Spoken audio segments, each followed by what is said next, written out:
Happy Holy Days, everybody, and Merry Maui Christmas. Happy Hanukkah. I'm Love Coach Scott Katamas, and I'm coming to you from Maui, where I'm here. I just helped to officiate a wedding this afternoon, and we have a really powerful show. Deborah and I really wanted tonight's show to be powerful. We love working with the Twin Ray, who are going to be with us live. And tonight, and it was their idea, we are honoring our spiritual teachers and leaders and inspirations, both in present time and who their influences have been. And wait till you hear some of the wonderful stories from Reverend Michael Beckwith and Andrew Harvey and all the other ones sharing about who their influences have been. It's going to be a very powerful show.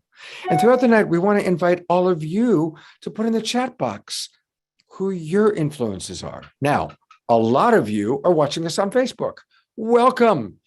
Welcome, everybody watching on Unify or on Alan Steinfeld's YouTube channel or the 150 Facebook groups and pages that come to us via John Raymer and the Sign Network.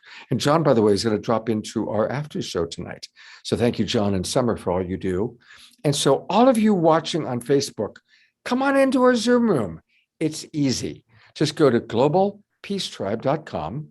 That's globalpeacetribe.com and register. It takes about a minute.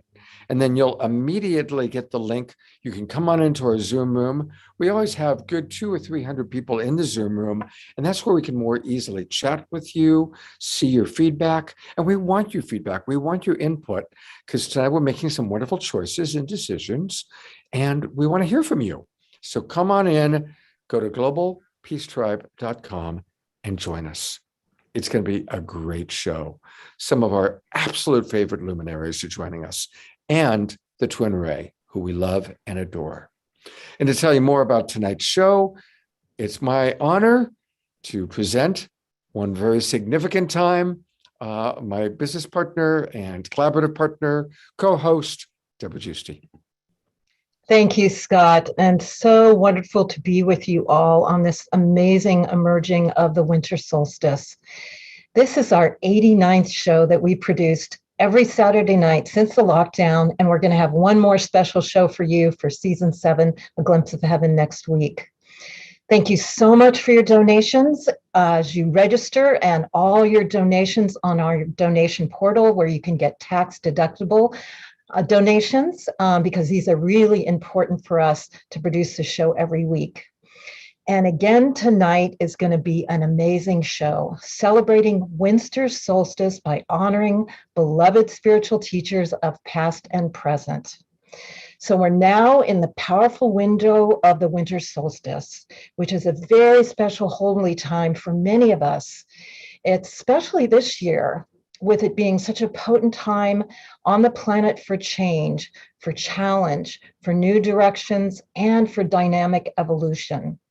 So we have the opportunity now to review the year that's ending, let go of previous soul contracts that are not serving now, and be open to the guidance of new beginnings and new opportunities that are available now to each one of us on so many levels.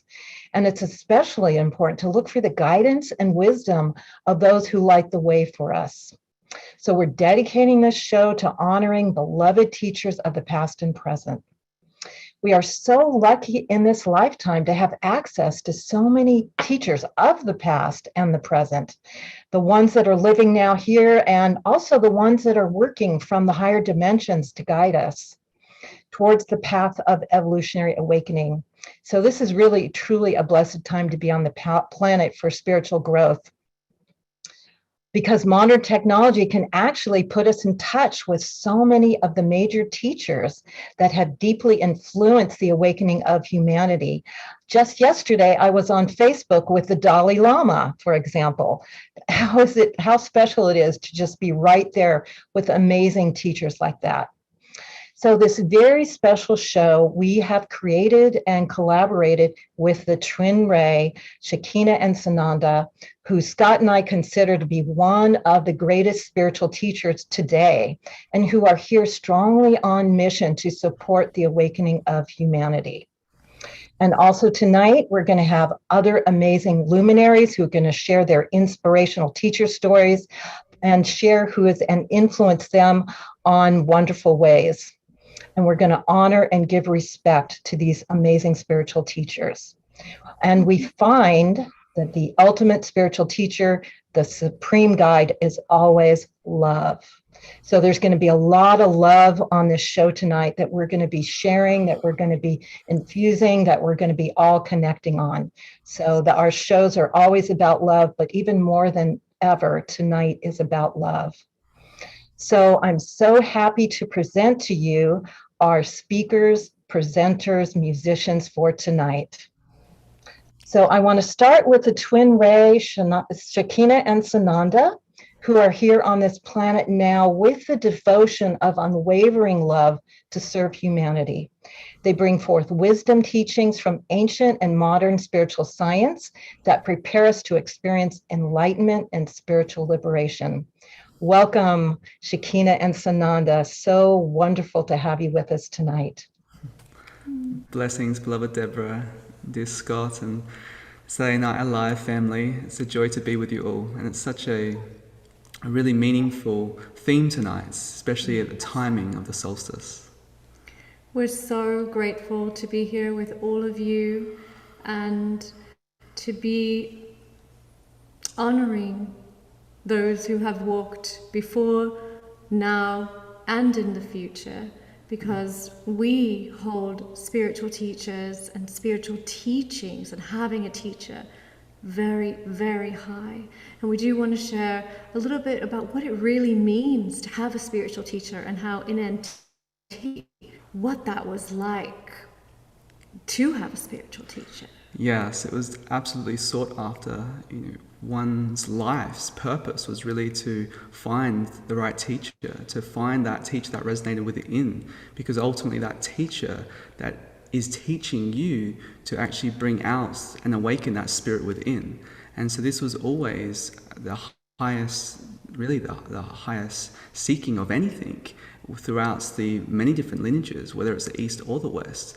But with spiritual truth becoming absolute, really it was about finding that teacher that would resonate in order to bring that out and manifest that in life, in order to end the entire game of suffering, the entire worldly game of duality. And so we really want to always acknowledge the primary teacher, that's that one's true self, that one expression of love, that one expression of truth, that one expression of divinity that encapsulates all of us together. And through this beautiful show tonight, we'll also be sharing about some very important and close family that had really catalyzed our spiritual journey in such a way to be where we are today, to be teachers and have that noble responsibility, because it's really the greatest honor to be a teacher and to be in service in this way. It is the greatest honor, and it is noble indeed. It is a noble responsibility, because what we really are doing is bringing out the nobility of your soul, reminding you of no matter what you've been through, no matter what has been done to you, the nobility of your soul is untarnishable, can never be touched. Thank you so much. And we're going to bring you back in just a moment. And I want to introduce the rest of the speakers. But thank you so much. I also want to introduce Satyen and Suzanne Raja. Satyen is widely known as the private transformational mentor, advisor, and confidant to the powerful and thoughtful and influential. And Suzanne has been called one of the foremost leaders and pioneers of the women's transformational movement. Also, we're going to be featuring Michael Bernard Beckwith, who's the founder and spiritual director of Agape International Spiritual Center. They are highly regarded. He's highly regarded for his teachings and science of inner transformation, and he embraces practical approach to spirituality using meditation, prayer, life visioning. We are also going to feature Matthew Fox, who is an author, theologian, active priest, And he has been calling people of spirit and conscious into his creation spirituality lineage for over 50 years. He's produced 38 books, he lectures, and he's going to have a really special message for us tonight. Tonight, we are also going to feature Lynne Twist, who's the co-founder of Pachamama Alliance, the founder of the Soul of Money Institute. She's dedicated herself to alleviating power, hunger, and supporting social justice and environmental sustainability. And she's going to teach us about her spiritual teachers that have been her guides to her amazing work on the planet. And as always, we've got incredible musicians, spoken word. Astarius Miraculii has facilitated the spiritual community for over 40 years. He's an Ascension ambassador, didgeridoo vocal harmonic sound healer. He's a poet, astrologer, Reiki master, and teacher with 24 music albums and 2 books. And we're also so happy to have Marcie Made of Light. She is a composer and multi-instrumentalist who had a spontaneous awakening at the age of 20, and she became a sought-after body worker and coach, but then embarked on a 7-year initiatory path of yoga, meditation, and that's where sacred music became her calling. And now I want to bring back the Twin Ray, who are going to be with us a lot during the evening, which I'm so happy for. The Twin Ray is very special beings. They are guided by a compassionate heart and unified by a divine love marriage at the level that they are unified as one being. The Twin Ray, Shekinah Ma, and Sananda Ji have a wonderful common mission that includes sharing potent and ancient wisdom and a deep honoring of unchanging truth, held in the devotion of their unwavering love to serve humanity. Their teachings are contemporary, but yet they hold an ancient thread.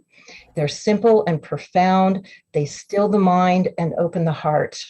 And they bring self-realization, wisdom through 5,000 years of an unbroken lineage of truth. But also it's very contemporary because they are tuning in to the new paradigm teachings that are being brought through at this time. They have an amazing golden age sanctuary among the mountains of Southern Oregon. And Scott and I were blessed to experience it in August. And here's where they, through their center, they inspire a global community of mystics, yogis, healers, and community leaders into action. And they model selfless service to humanity. And as Scott and I have been sharing with you, for me, they are one of the most amazing contemporary teachers of these times. And I have studied with a lot of high-level spiritual and ascension teachers. And for me, when I hear them speak, it's a big yes in my heart and my soul. So we are so blessed to have them tonight to share their wisdom, share their teachings, and it's going to be an amazing show. So I'd love to bring them on now and have them share a little bit more about the theme of the night and what we're going to experience tonight. So welcome again, the Twin Ray. Thank you, beloved Deborah. We did the intro beforehand. We thought we were already doing that, so we'll just fall through. Really, it's so beautiful that what you've shared, and thank you so much. That was such a beautiful introduction, really heartfelt. Thank you. And really the inspiration of this show was when you and Scott came and stayed here at the sanctuary, and it was so lovely because when you shared that, it was just so touching to our hearts. We're like, yes, it was such an honoring for us, and we, as you were honoring us, we wanted to honor, those who have been so meaningful to us, and we knew that this would be a show that everyone can connect with and everyone can relate to on some level. Yeah. Because when you really think about a teacher, yes, you can think about a persona or a personality, of course, but we're going to open this up to understand that everything is a teacher. Breath is a teacher. Yeah. And so we are going to talk about, yes, those who've been physically present and walked, those who have been ethereal, that are very, very close to us, part of our collective, and also something as simple as a flower, the sunlight and breath. Yeah. Exactly. You know, this the simplicity of life, that everything becomes a teacher. Everything's redirecting you back to the true self, truly. And that's really all that the purpose of being taught is, to redirect you back to the truth that's already inside you. And sometimes it's the unlearning process, and that divine truth sends you straight back to your heart and allows you to remember really what you already know deep within. And so the nobility of a teacher also calls for the nobility of a student that has prepared themselves, a student that is really diligent on the path, that knows discernments, that knows how to let go and actually evolve into the true expression of their being, let going of all the limitations. And so really, any guiding light that has graced this planet, any guiding light or teacher that has come here that is liberated and free, and a true expression of those teachings, that one teacher has many faces. Love has many, many faces, but one spirit. And so we honor... And one truth. Yeah, and one truth. It's always comes back to that one single truth. And that's really what this age is all about, the Aquarian age. And where we are right now, preparing for the solstice, last solstice in 2020, where we had the profound conjunction, the Bethlehem star of Saturn and Jupiter, the greatest astrological teachers, coming to complete harmony and resonance to represent and announce to the world that this is the Aquarian age. They aligned at the Aquarian age. And this motion into this new age right now hasn't been easy for many. You know, it has been a struggle. And there's many leaving the planet right now, and there's many more coming into the planet. It's a whole new cycle. And so there's a whole new wave of teachings around this new cycle of life. But there's always that one common denominator, that one ultimate truth, that one ultimate expression of love, that anyone that hears that, who feels that, becomes alivened within that, remembers really the true nature of oneself and the true purpose of one's life. Mm-hmm. And just like we started to share earlier, we bridge things back to the ancient world, and again find that golden thread that connects that which is ancient, that we hold very close to and very dear to, and also that which is contemporary, that which is real and available and alive right now. Mm-hmm. And in a world where we live in the West, we very much fall towards the East, but yet we're here and we live in the West. And in a world in the West where there's a movement right now where people are saying, well, they don't need teachers, we want to talk a little bit about that and explain the beauty, the grace, the benefit, and the honor to really have a true spiritual teacher, because a true spiritual teacher is going to return you back to that love that can only be found really when somebody is that light for you, that exemplifies, models, and embodies that spirit, a liberated teacher. Yeah. So in this beautiful show together, we'll share more about that and really share the inspiration of some that have been a part of our life, to be where we are today in this capacity to be in selfless service and share and be a teacher to the ones that we are blessed to be a teacher for. But everyone is always a student at the same time. And that's the thing about a teacher, is that a great teacher can only be a great teacher with great students. Mm-hmm. Well, I am honored to be one of your students. And I want to say that I've been around the block a long time. I've met so many spiritual teachers and a lot of amazing, beautiful beings that have graced my life. And many of them are going to be on the show tonight, including, by the way, Andrew Harvey. We didn't mention that we have a wonderful video from Andrew. But I want to say to everybody watching that getting to know the Twin Ray and spending a week with them in their home temple was truly life transforming. And what they share, there's a lot of wisdom, but it's who you both are. these two beings are so generous. They are so generous with their love. And I just appreciate how you model above and beyond all the incredible wisdom that you have, how you just model generosity, generosity of spirit, generosity of beingness, generosity of sharing your presence. So thank you. Thank you. They're going to be on Yes, 2 more Christ. times during the course of our show. So you're going to see more of Twin Ray. But I really want to ask you a little bit, if you could share with us about this very special offering that you're going to be providing, because I want to make sure everybody knows about it. Deborah and I will be putting in throughout the link, and it's your masterclass.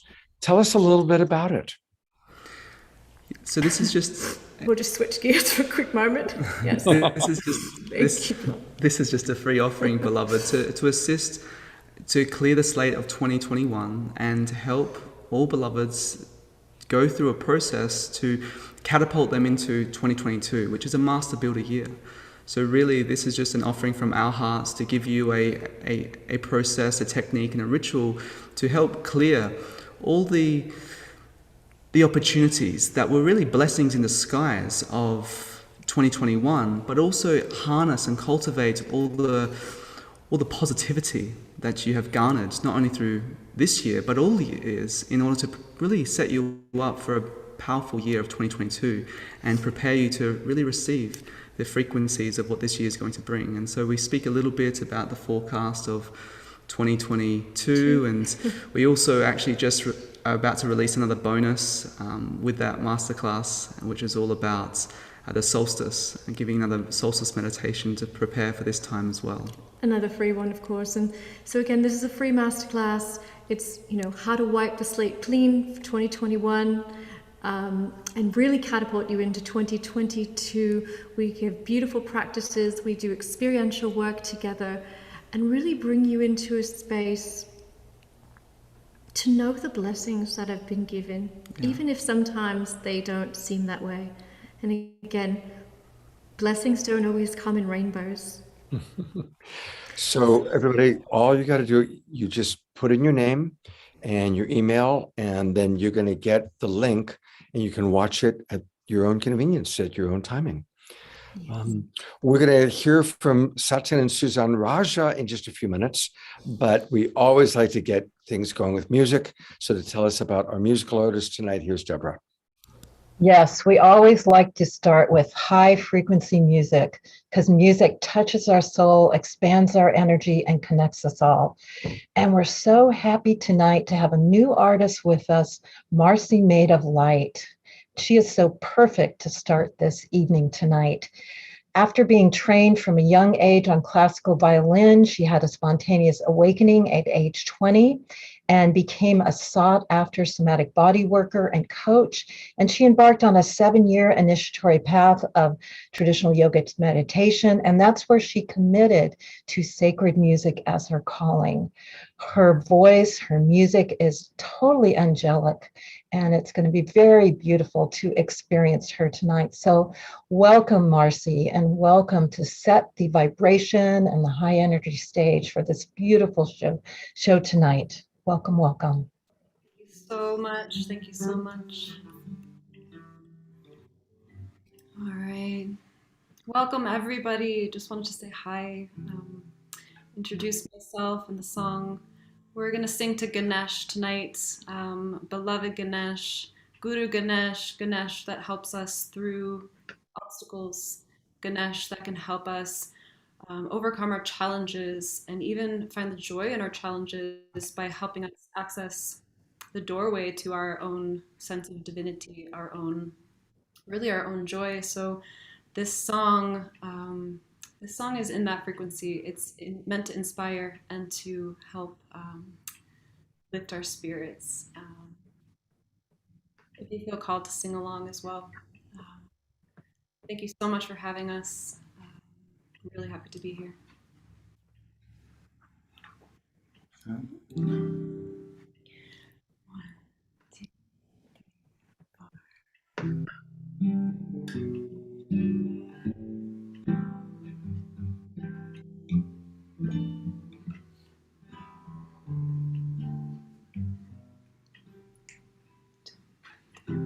Bhagavan Ananda Hari Om. Om Sharanam Ganesha Hari Om. Om Bhagavan Ananda Hari Om. Om Sharanam Ganesha Hari Om.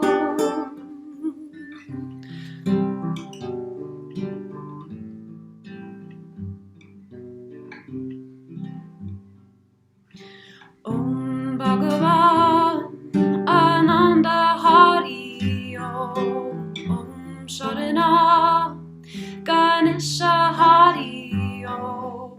Om Bhagavan Ananda Hari Om. Om Sharanam Ganesha Hari Om. Shri Ganesha Jaya, Shri Ananda Dev, Jai Ganesha Deva, Jai Jai Jai.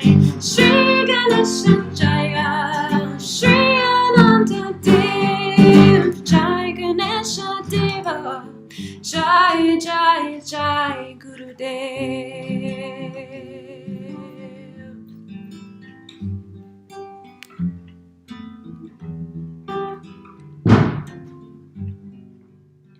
Girijanandana, Goriyanandana, Girijanandana, Murtaye, Parama Ananda Murtaye, Parama Ananda Murtaye, Girijanandana, Goriyanandana, Girijanandana Murtaye, Parama Ananda Murtaye, Parama Ananda Murtaye.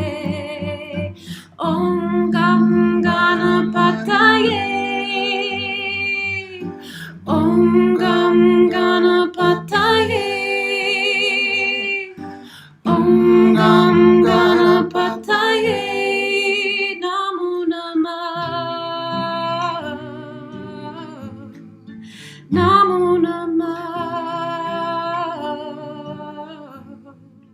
Namo Namah.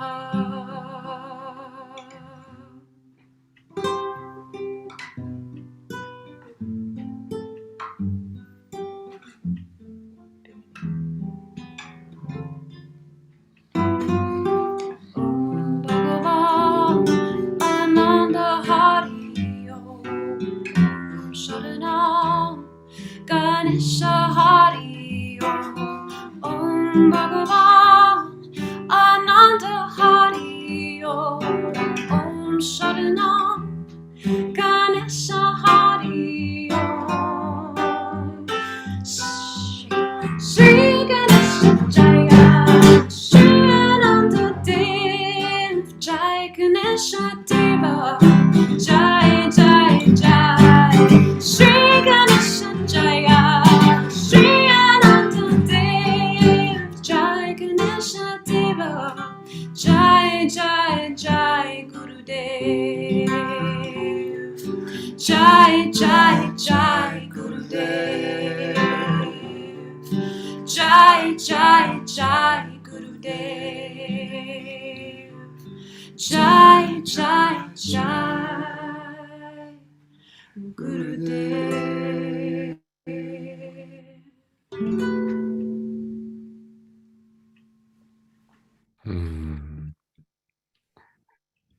That was just delightful. Thank you so much. Wow.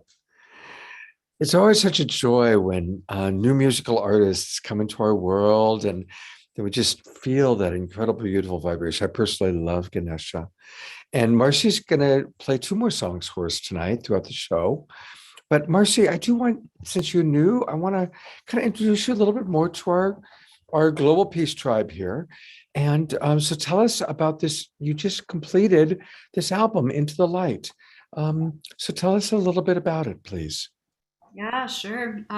This is my first album, and it's really inspired, first of all, by my own personal meditation practice and deep relationships that I have with these deities. It was really a seva for me, and really an offering. Spirit was like, "You really need to make this album." I was like, "I don't want to make this. I have terrible stage fright. I don't, I don't know how to write music. I don't know how to make an album. I don't know." But really, Spirit kept nudging me, and I eventually ended up writing, recording over a 3-year process this album, which was inspired by my meditation practice, of course, but also over the course of the writing, learning how to write, recording, and launch. Scott and I were chatting about this, but a lot of the inspiration for the music, the melodies, came from overcoming deep personal challenge with my family, with my sister. My sister, who's younger than me, she was diagnosed with cancer right at the beginning of deciding to write this album, and it really, the journey of her cancer process, the melodies really carried us. They carried our family. They came through at times when we needed them. So these melodies on the album, there's 8 songs, and these melodies really were channeled through for healing. They were channeled through for bringing wisdom and light to situations that I didn't think we could see the light in them. The fireworks are going off here. They're saying yes, they agree. Yeah, this music really came as a gift to bless our family and really bless everybody who hears them. So really, they are musical gifts. They are seva. They are a gift to everybody going through challenge, any particular challenge. And yeah, they are my gift to the world. So Thank you so much. It's a beautiful, beautiful, beautiful gift. Very, very beautiful gift, Marcie. And we're blessed to have you with us tonight. Really blessed. And thank you for sharing about your sister. And yeah, so many of us are having to deal with passages, but my gosh, to lose a sister at such an early age like that is unimaginable, really. So thank you for channeling that pain and that situation into these musical offerings. It's a beautiful modeling for us. Thank you. thank you so much. Well, when we started putting this show together, I just wanted to invite all my favorite spiritual teachers. And so Reverend Michael, yes. Lynne Twist, yes. Andrew Harvey, yes. And I now get to introduce 2 of my absolute favorite spiritual teachers that I have so much respect for. And of course, I'm talking about Satyen and Suzanne Raja. They are, to me, the perfect balance. They've been married forever. They've raised children. They've been incredible business people and entrepreneurs, and they've written the books, and they've done all sorts of creative expressions. And again, like the twin ray, it's who they are as beings that supersedes all of that. Again, they're generous, just like I was talking about with the twin ray, and they're loving and they're consistent. I've been in their home, and they're always like that. They're consistently loving, and they bring together. Their company is called Warrior Sage, and I love that about Satyen and Suzanne, because Satyen does have that fierce warrior discipline and focus that we need, but he also has the wisdom and the sage. And then he always brings in the beauty and the equal partnership of his beloved, Suzanne, the divine feminine. So I love having both of you here. And again, kind of tonight, we're sharing who our influences have been. So I'm eager to hear who have been some of your spiritual influences and how have they impacted you? Well, first of all, it's always a blessing, Brother Scott, and you and Deborah and all the team who put this together in week after week after week for the upliftment of all beings. You just do this so fully. I want to honor and acknowledge that, and ask all of our brothers and sisters to acknowledge all of you and your team for this tremendous offering, because you're transmitting what I believe is the heart of what's needed right now, which is wisdom in all its forms. You've been doing it for you've been doing it for decades, since a young man, but in this form, for I know close to 2 years, maybe even beyond. And what you're injecting is the essence of what Suzanne and I feel is the most important thing on this for us individually and as a society collectively, is embodying wisdom as the heart of all decision making. Our leadership is sorely lacking wisdom. They're coming from motives other than wisdom. And we know this. We can feel it. And we can correct this, realign, by making wisdom the core of our search. Not attainment, not more stuff, not more metaphysical stuff, not more material stuff, but really, there was a time when aiming for wisdom, being wiser, was the highest pinnacle of life. And now we put monks in TV commercials and make them seem hilarious and stupid, and we've made it not cool. It's tough. But the thing about wisdom, it's eternal and always cool. It's the coolest thing around. It's the most sexiest thing because it's true. It's the most penetrating because it's real. And it's the most lasting because it's eternal. And this is our nature. And so I welcome all of us right now to come into our highest alignment, because we already have a natural tuning for it. Everyone knows this. We all are reminders of it in our own unique way. And I believe this is the time to surrender as much as we can the reins of control to the tuning fork that's already within, which is wisdom itself. What have we learned already? Not what we need to learn more. What have we learned already that we could apply deeper? That's the walk of wisdom. Yeah. And, my spiritual teachers are my husband, my children. I tell you, if they're not my spiritual teachers, I don't have any, because it's school of life, really. And it really shows me where I'm at in terms of my frequency. How willing am I to really open to them and to feel them and to be seen by them, and to be really, our children have our DNA. And so they are keenly able to activate the parts of us that, no one else knows, no one else can see, no one else knows about that, right? I can see others just going, yeah, we recognize that. And it's just, how far have we traveled spiritually when in your face, they're like, what, people pay you for this? Look you in the face and say that.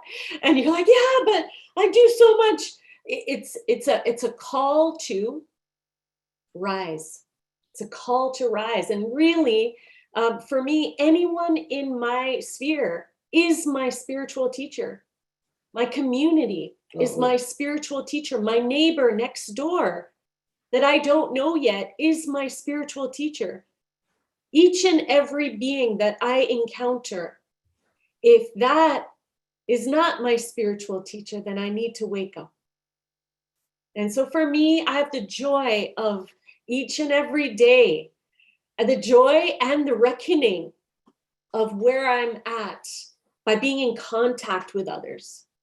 And I feel like that is the thing that is missing and is an opportunity for us to deepen, is in contact, deep contact and depth of contact. And it is there, and it's in this universe where we all are, is where there's the possibility for growth and transformation. And so I bow to each and every one of you, and to my husband, my children, and those that I serve. I thank you for being my spiritual teachers to help me to be where I am today. Thank you so much, Scott and Deborah, for having this forum. You are blessed angels for holding this, for others to be able to drink from this well of spiritual alignment and upliftment. Mhm. So I thank you. And it's a pleasure to be here. A lot of people they're now saying thank you. That is so well said, and I love that we're going to be bringing in Yogananda and different people, but you brought it down to like daily life so beautifully. It's like everyone we connect with can be, because ultimately it's all God experiencing itself as Satyen, as Suzanne, as the different people in our Zoom room. So thank you so much for just that incredible reminder. Very, very beautiful and very, as I like to say, perfectly human. I do want to ask you to share with anybody in our audience who doesn't know about Warrior Sage. Tell us a little bit about what's happening with Warrior Sage and how people can get involved if they're not already. Well, please, you're welcome to come and visit our website, warriorsage.com. And we have a whole bunch of content library. Our focus is working with leadership. We work with different companies, corporations. Leaders are on the forefront of making positive change on the planet, and we help them really come into their highest alignment and empowerment and impact, so they're able to achieve their aims in life, their highest intentions, taking the path of least resistance. So please take a look around. There's many shares and experiences from many great leaders, many great expressions of wisdom, and a lot of wisdom from many amazing people to drink from. So please come and visit anytime you'd like. Beautiful. Well, thank you both so much for taking some time out. I know you're in the midst of something very special today. So thank you for taking time out to be with us. I love you both so very, very much. Oh, we love you too. Love you. God blessings. Thank you so much, you too. Bye. Bye, Deborah. Bye. Hi. Bye, y'all. And Astarius, I love you. You don't know me, but I'm Astarius, blown away Miraculii. by you. I've been like In listening the to your house. stuff in the background. It's blowing me away for like a long time. Thank you, sir. Oh, that's very cool. And I'm bringing Astarius on. There we go. There he is. That's the thing. It's like we all get to meet each other in all these wonderful, wonderful ways. And some of us have known each other for decades, and some of us meet for the first time through Saturday Night Live. So, well, we love our wisdom jewels. And to introduce tonight's wisdom jewels, here's Deborah. Thank you, Scott. And I want to echo what they just said, that a lot of my great spiritual teachers are my cohorts. And I want to honor Jan Kaplan and Jay Mayer, who have been our partners on the show. And they create the incredible wisdom jewels every single week. And they are brilliant at what they come and what they create every week and what they bring to us. So I want to honor them for being my spiritual teachers with the wisdom jewels every single week, and incredible ways that you bring through the creativity and all that you create with that, as well as helping us with all the shows that you've helped us with over the years. They've been here since pretty much the very beginning, right by our side. So I want to honor you so much for being such a big part of this continuing in so many ways, with 89 shows as of tonight. So thank you. And they've done an incredible job this time. We asked them to do a very special one this time. And so we're going to be blessed by the wisdom jewels that honor our spiritual teachers of past and present. And this particular one is going to be a little bit longer than usual, because we're going to see a lot of images, video of some of our most favorite spiritual teachers. So kick back and enjoy. And again, thank you, Jay and Jan, for creating this.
People ask me, Sadhguru, how do you operate with all these people?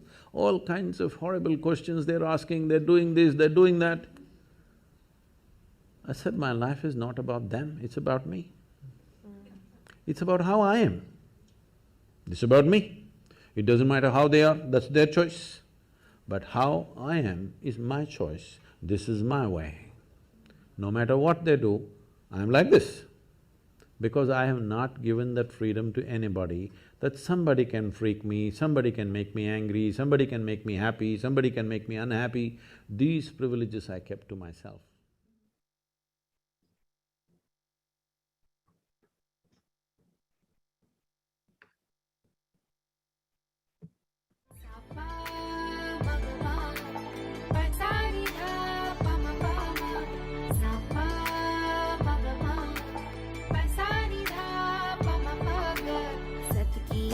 पे चल के देता जो ये संदेश प्रेम के रंग सब रंगे सबका है एक खिवैया भीड़ में हो या रहे अकेला आनंद में रमता जो नंदती नंदती नंदती नंदती नंदती देवा नंदती नंदती नंदती नंदती नंदती देवा नंदति नंदति नंदति नंदति नंदति देवा नंदति नंदति नंदति नंदति नंदति देवा।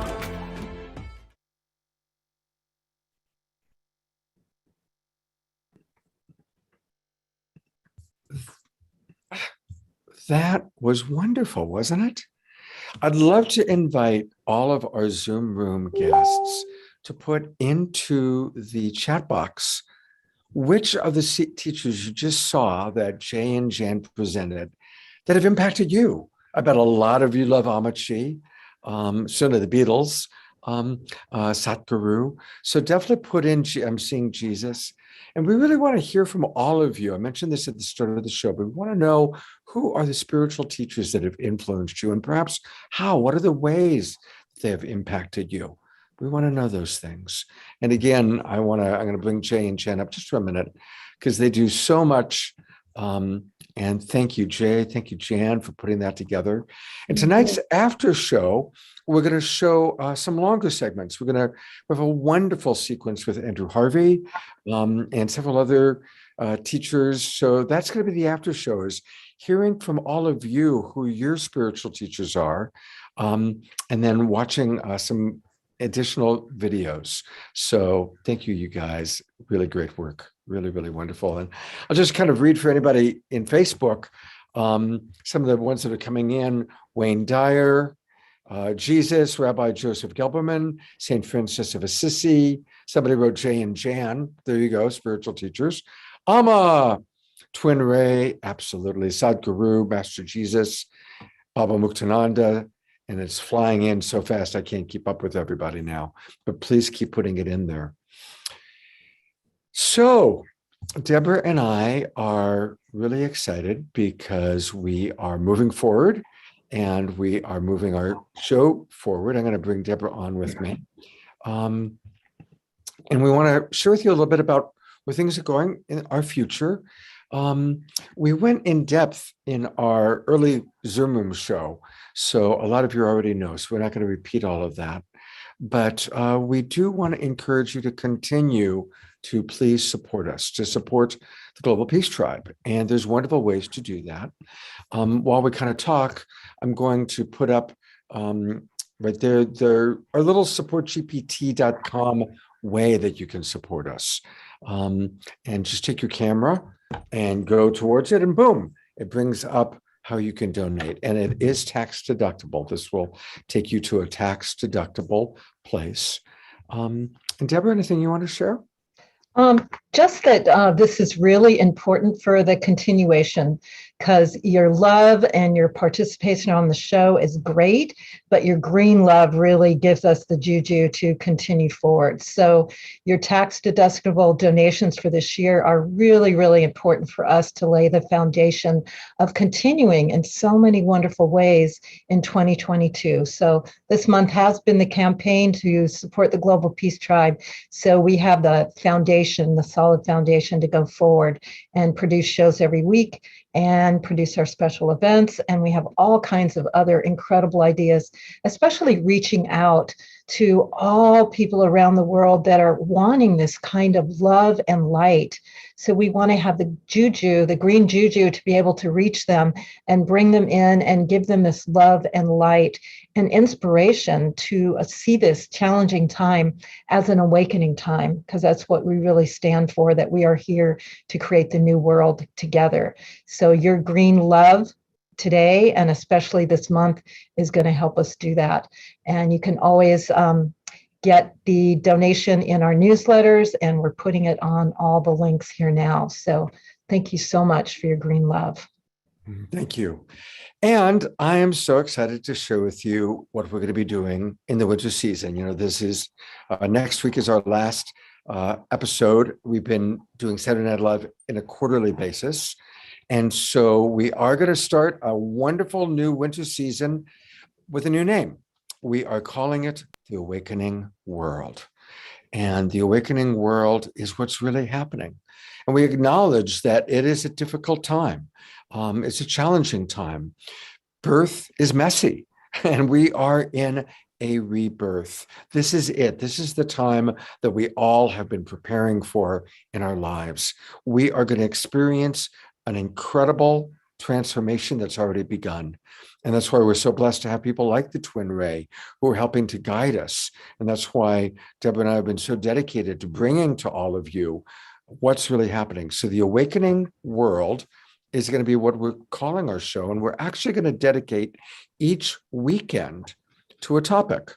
I'll continue to do my Friday night show, but we're going to also call that The Awakening World, Friday night edition. And Trish will still co-host with me. And then the Saturday night edition of The Awakening World, every week I will have a different co-host while Deborah takes a hiatus. And my co-hosts are going to include some of your absolute favorites: Kristen Hoffman, Larissa Stowe, Eden Amadora, Andrew Harvey is going to co-host with me. So we're very, very excited about that.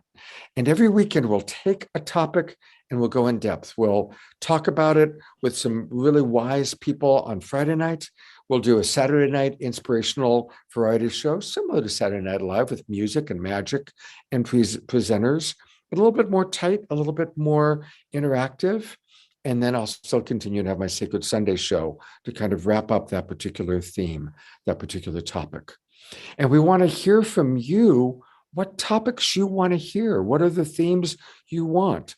Of course, we're going to continue to do what we've done before: relationships, the environment, spiritual awakening and ascension, UFO, and our galactic family. And if there's other topics that you want to hear or other speakers you want to see, put it in, like I see right now, somebody put in Zach Bush. TJ Woodward, who was on my show last night, just did a show with Zach, and he's talking to Zach about coming in and working with us. Charles Eisenstein's been on our show a few times. He'll be on again, I'm sure. And so definitely put into the chat box who you want to see, and please continue to support us. And Deborah is going to put in the chat box right now how you can register for our winter season, the winter season of The Awakening World, where we all are going to collaborate and support each other. And what we started as Saturday Night Live has grown into the Global Peace Tribe, and the Global Peace Tribe is bringing you Saturday Night Live shows, The Awakening World, and many other shows. And we will continue to grow with special events. Deborah is designing some really fun and wonderful special events with some of your favorite teachers and presenters, as we've already done.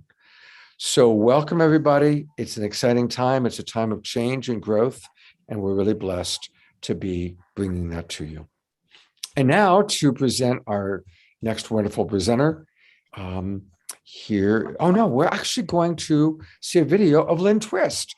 We had Lynne on the show a few weeks ago, but when we were talking to her, we also asked her about her spiritual teachers, and she gave us a great little video soundbite, which we'll play. But to tell you a little bit more about Lynne, here's Deborah. Yes, thank you, everyone. And just letting you know, for Awakening World, I totally support it. I won't be on the shows as much, but I am totally supporting growing the Global Peace Tribe to come out in a really stronger way. And I want to honor now Lynne Twist being with us. As you know her from Pachamama Alliance, and she has been an incredible light worker working with Teresa and many other people, Mother Teresa. And we asked her to please share who are her spiritual guides, because she is such a powerful woman on the planet. And this is the very special transmission that she gave to us for this night. Lynne, thank you so much for joining us. And tonight we're looking at the influences of wisdom keepers and spiritual teachers from the past and how they've impacted the people that we look to today. And you're certainly someone that I've personally looked to. You've inspired me for years with Pachamama Foundation and way back when I learned how to do Awakening the Dreamer. And I'm curious, we all are curious, who have been some of your influences? How do they impact you? And perhaps even maybe who you might model yourself after? Well, my greatest teachers, I've been so fortunate to have the opportunity to work with some incredible people, or to be around some incredible people. And I'll start with Buckminster Fuller. Buckminster Fuller was a seminal teacher for me.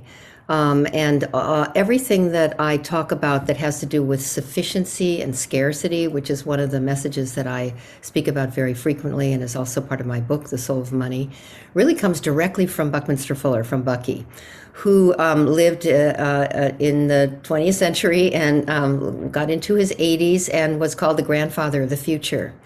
And Bucky was such a role model for me, because when he was 27 years old, he contemplated taking his own life. He considered himself a failure. He hadn't really provided well for his family. He had lost one of his children to a very tragic death.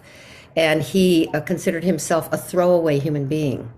And rather than taking his life, he decided, well, if I'm a throwaway human being, maybe I can take this ordinary person, this life, and dedicate it to see if one ordinary human being can make a difference, one little individual can make a difference that impacts all of humanity.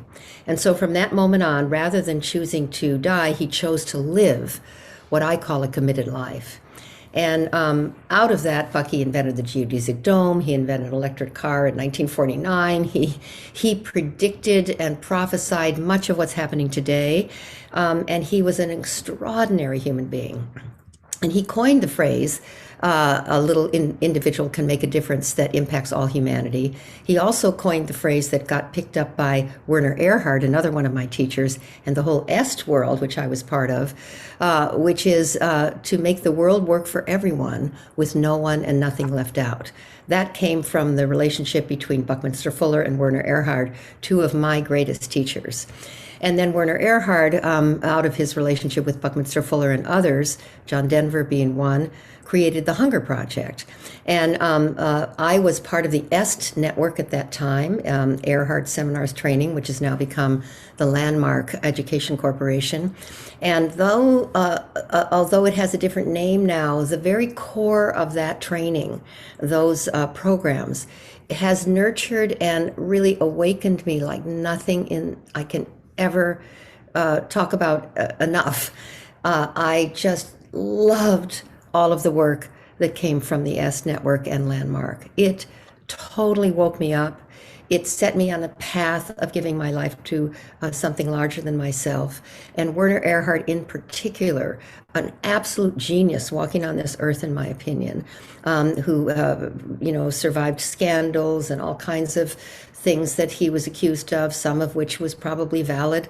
Never mind, this man is a genius. And what he created for me and for millions of people has generated all kinds of cascading projects, initiatives, results, and transformations in this world. So Werner Erhard, Buckminster Fuller, and then Joan Holmes, who was the CEO, president, and executive director of the Hunger Project. She devoted her life and still is devoted to ending world hunger. And the way that Joan found her groove, her swim lane, her essence was through committing herself to ending world hunger. She was an educator, and probably a remarkable educator, but when she took on ending world hunger, it shaped her, it molded her into an absolutely brilliant person who's tapped into source. And so Buckminster Fuller, Werner Erhard, Joan Holmes, they shaped me.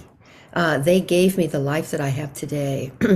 And then I must acknowledge Archbishop Desmond Tutu, who had a huge impact on me. Mother Teresa, who I got to work with when I was working in the Hunger Project in India, who had a huge impact on me because I was raised as a Catholic. And so she walked on water and glowed in the dark as far as I was concerned, but really taught me and returned me to my relationship with Spirit, and I'll even say God.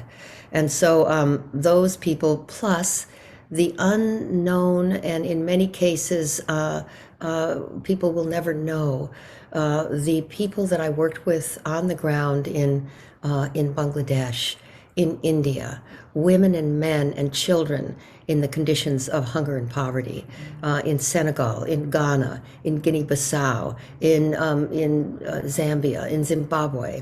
And then finally, the indigenous people of the Amazon, who have been my greatest teachers in this chapter of my life. So those are some of my heroes and sheroes that shaped me, that molded me, that contributed to me, that made me into someone who could really make a difference. Mm. Isn't it interesting to hear the people Thank you so much for sharing all of that. Oh. And I did not know that.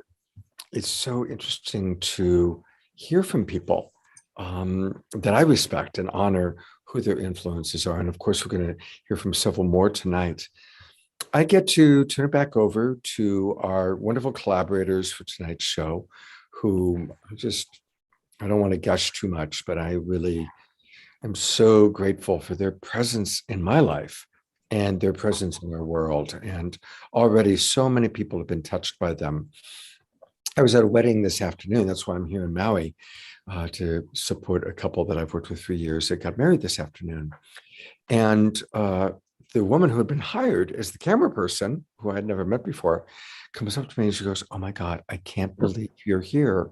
I love your show. And I love the Twin Ray. The Twin Ray, whenever I need inspiration, I go to the Twin Ray now, and I learned about them from your show." And so I said, "Well, you got to watch tonight." So it's pretty wonderful. And so with no further ado, because we've already done a wonderful introduction, I'm going to turn it back over to Sananda and Shekinah, the Twin Ray.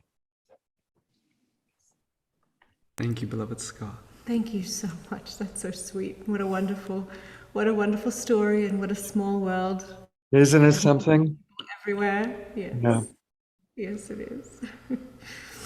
So, beloveds, this segment in particular, we really want to take our time with, because it's very special, especially today, and very meaningful to us. We might cry, we might not, but you'll feel us regardless. As yesterday, one of the brightest lights on the planet shed her body and took her last breath. And this beautiful being was very, very close to us, very, very near to us, and certainly one of our greatest inspirations. Yeah. This is one of our closest friends, our closest teachers, a grandma, a healer, an alchemist, a beautiful being, really. Her name's Grandma Marcie. She's one of the greatest healers, really, of history that the world will never know. She dedicated her life to healing. She dedicated her life to the divine sciences. And we wanted to really take a moment through this segment to honor her and to honor her life and how it touched us in many, many ways. This particular beautiful woman, she was remarkable, really. One of the most remarkable beings that we've ever been graced to really come across. By far. Yeah, just her humility, her selflessness, every single breath that she would take, it was dedicated to either healing someone, feeding someone, Clothing someone, teaching someone. Really, she was, in her later years, her body became so fragile after the amount of healings that she would consistently do. She was able to heal cancer just with a literal click of her fingers. She was amazing in that respect. She healed thousands and thousands of people. Like literally, she would have lines out of her door with people that with all sorts of illnesses, but cancer was her specialty. And she was able to pull that out of people in mere hours, if not days. And when I first met her, just to share a little bit of a story, about a decade ago, or thereabouts, the day before I met her, a being appeared to me and said, I'm going to be bringing someone to you. And this being... Someone that you already know quite well, but just not in this lifetime. And I didn't even know really who this being was that was communicating to me. It's the first time in this life I had actually received that communication. And that being turned out to be Babaji. And I had no idea who Babaji was at the time, but he had visited me and said that I'm bringing you to someone special. And then I ended up on the doorstep of Grandmaji, and she looked at me. She took one look at me and smiled. She said, nice to see you again. And we get to start all over in this life again. And I was really captivated by this woman in so many ways. Just really, didn't matter if you were a homeless person on the streets, or whether you were a dignitary or a world leader, or royalty, or anything. She would treat everyone exactly the same. And she would speak to everyone exactly the same, and she could see right through every single person. Yeah, in fact, she would actually feel more sorry for people that would cling on to the higher titles and feel like life's purpose was about actually acquiring titles or acquiring status. She would feel really sorry for people like that, and she would really know that they would have to unlearn all that to become humble in the face of spirit. But really, with every breath, even when her body was ailed, she would still be filling her entire truck with blankets so she could drive around and deliver blankets. We would drive her around. We would drive her around and to deliver blankets to the homeless people. And make little packets with her and these little care packets that she would call. We'd go to the dime store and buy all these different...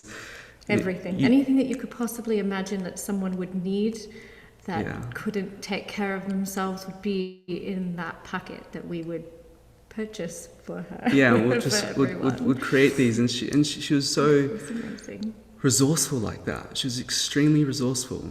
Everything that she saw, she could see how she could utilize that in order to serve someone and to help someone.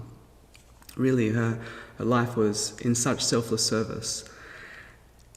And she has so many phenomenal stories. There's this one story. She was invited, and she was just a regular householder. She never wanted to be on the world stage at all. Well, she had everyone, really, so many people who heard about her, wanting to write about her, wanting to publicize her, and she didn't want a bar of that. She didn't want anything to have to do with that at all. Yeah, she was really didn't want to be in this world, but wanted nothing to do with the world in that sense. But share this beautiful story. So there's one time, she came into this profound gift. She had always this clairvoyance and this mediumship and this psychic ability to really just see through someone and read incredibly their entire life stream. She had that gift, but there was this one moment when she met someone that was able to heal her of a cancer that she had, but he was sworn to secrecy. And she wasn't able to learn. She's like, I want to learn this. This can save the world. This can really save the world. And she's like, I can't. And this was someone that was a high elder of a specific indigenous tribe. And he was by 5 years old taken to the caves and basically became the main healer for all the tribes, all 13 tribes at that time. He was a Lakota elder. And he was sworn to secrecy and wasn't able to share this science with her. And so in her frustration, she yelled and screamed at God, she said. And she said, why would you give someone this incredible ability but not allow them to share this gift with the world? And that evening, she was instantly transformed. She was touched by this potent light, this incredible master actually that came to her. And within 2 months, she became this profound, world-renowned healer. Even though she didn't want to be known, she became known, and she was invited to be basically healer of different places around the world. And there's this one location that she was invited to go to, which was Brazil, and she was asked to give a teaching in front of 1,000 people, and of indigenous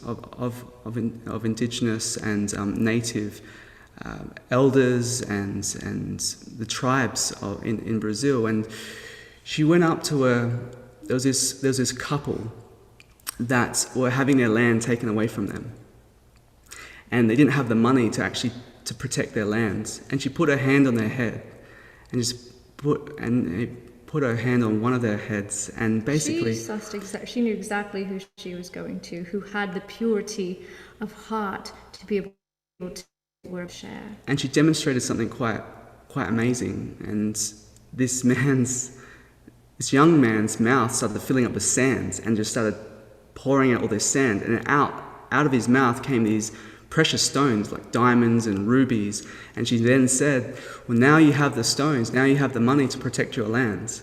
And this is just one of the things that she would do. When she did that, she was seen, and she was quite targeted actually, where she was seen for that ability. And so many wanted to learn from this.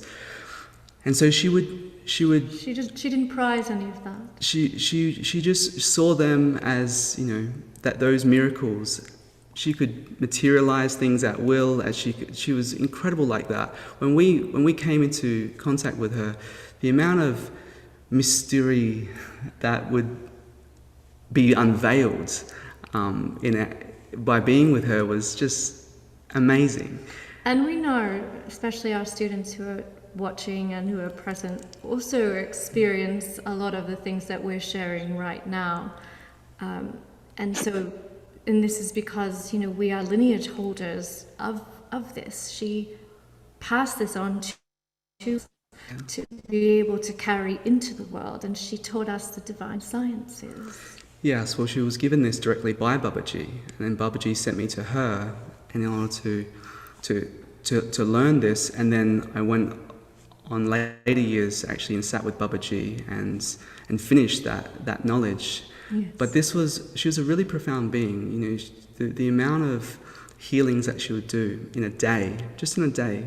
She'd wake up at 6 a.m. in the morning, and she would start healing at 7 a.m. until 7 p.m. at night. And she would do this for many, many, many years.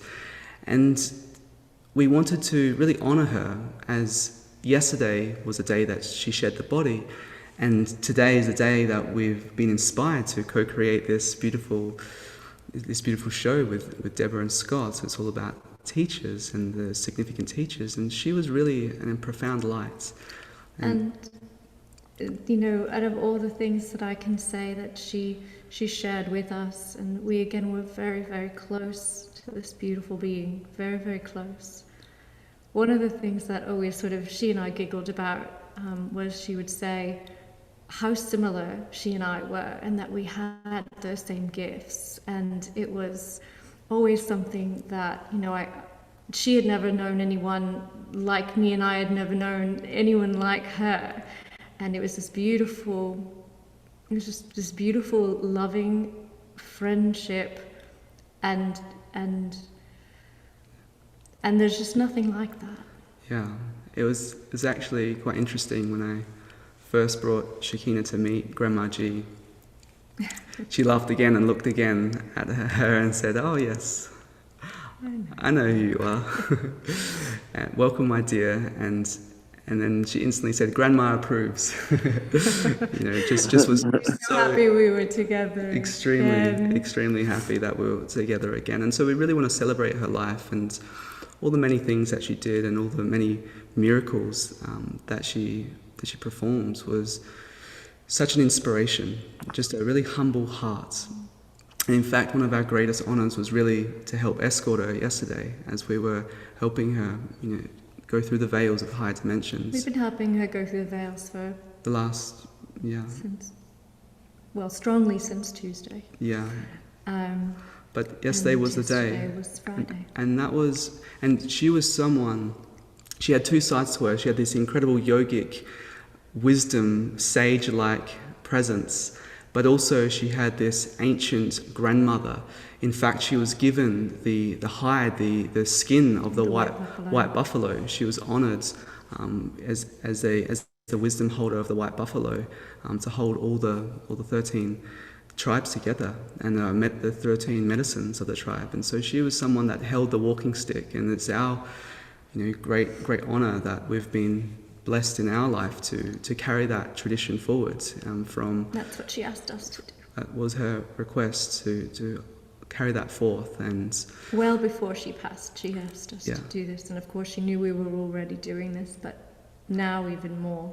And she's a great master that has other bodies as well. So she's dropped one body, but she'll jump into another one. She'll jump into another body. So, really. That's part of the science. That's part of the science. And that's one thing that we really feel inspired to share with our community, how to properly inhabit the world in such a conscious way. Yes, absolutely. Mm-hmm. Be honored to have you. Yeah. Somebody needs to mute. One of our panelists needs to mute. Just a reminder.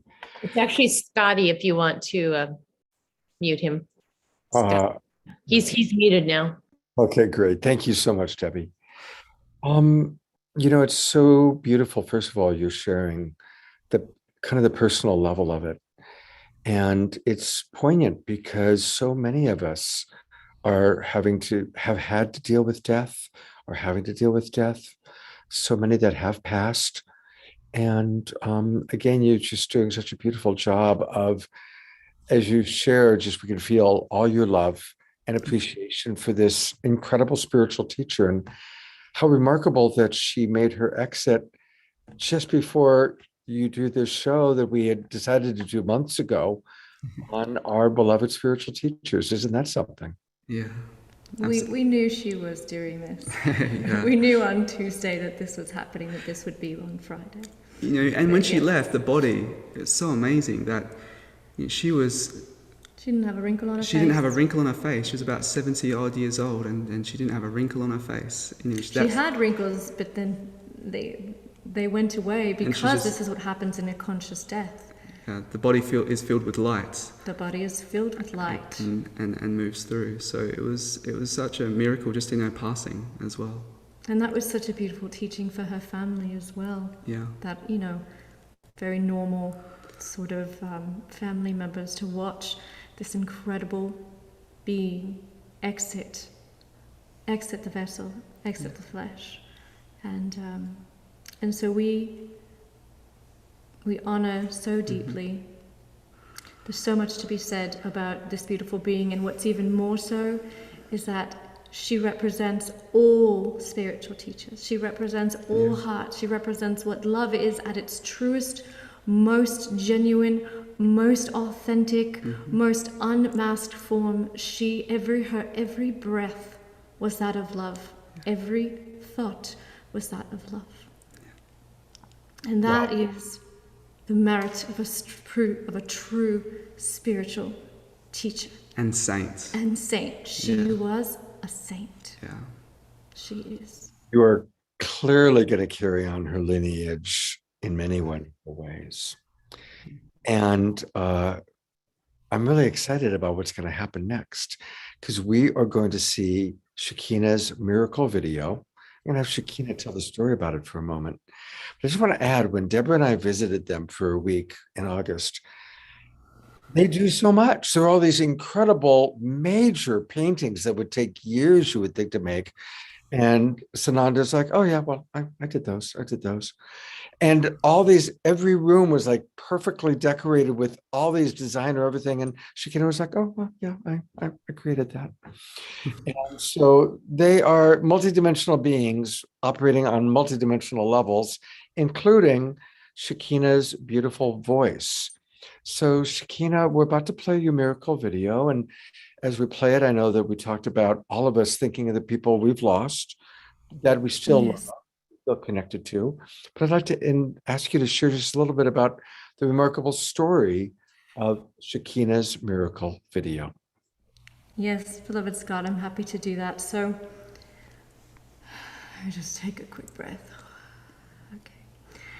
So, last year around this exact time, it was the eclipse solstice time.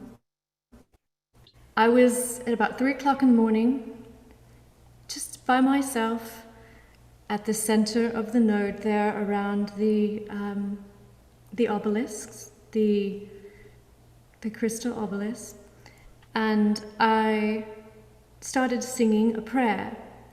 And right before I started singing it, my telephone, which was on the other side of the room, started recording. So it started recording my voice singing a cappella just by myself in this beautiful temple space on a very auspicious time and transformative period into the Aquarian age, sort of and afterwards, when I kind of came back in, I went to my phone and I showed Sananda, I was like, oh my goodness, this has been recording all by itself. And I knew then that it was something that had a transmission with it. It was something that was going to be shared at the right time. And it feels like it's the right time now to go ahead and honor all beloved spiritual teachers, all who have passed, all who have given their last breaths in service to the divine within the eternal spark of all life. And this is the Ana Bekwa. And would you like to share a little bit about the Ana Bekwa, my love? Yes, it's a Hebrew prayer. It's not normally done by singing it, so it's quite special in that. I like to put music. Yes, sung to prayer. Mm-hmm. And this is the 48 names of gods. It's a specific formula in the Hebrew dialect of expressing the 48 names of God in order to produce miracles. That's why it's called the miracle prayer, the Anabakora.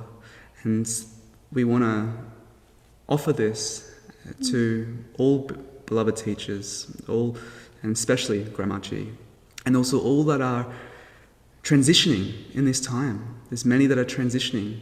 They've been trailblazers for the past age and to really set the stage for this Aquarian time. Yes. And there's many that are transitioning and they're assisting on the other sides.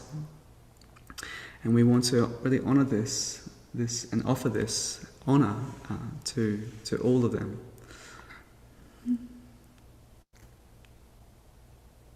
Hana bekoge julat yaminecha tati tehua kabelina tamcha sabenu darenu noa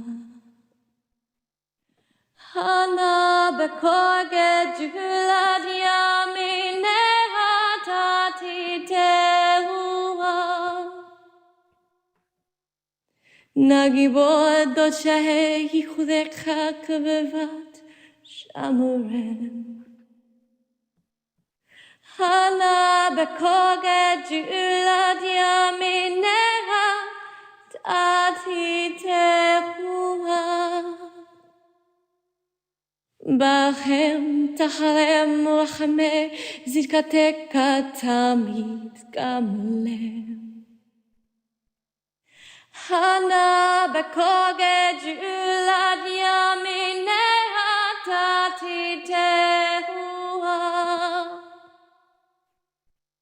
Asin kadosh burov tufka naheladatecha. Ana bekoge julad yamine hatati tehua. Yachid gelamcha penesochae kadushatecha Hana bekoge julat yamineha tati tehuha Shaveinu kabel ushma sarkateinu yodeat alumo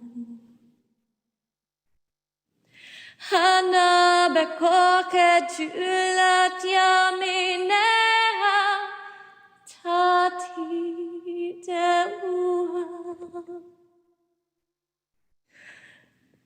Baruch Hashem kavod malchuto leolam ba'ed.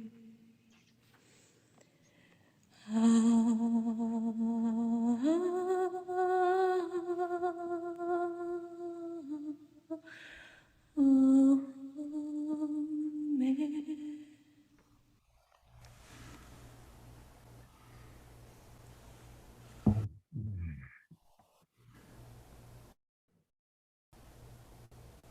So much for an incredible transmission. I mean, let's all just take a moment of silence and breath as we feel that vibration of love, that vibration of passion, as we remember our beloveds that are on the other side.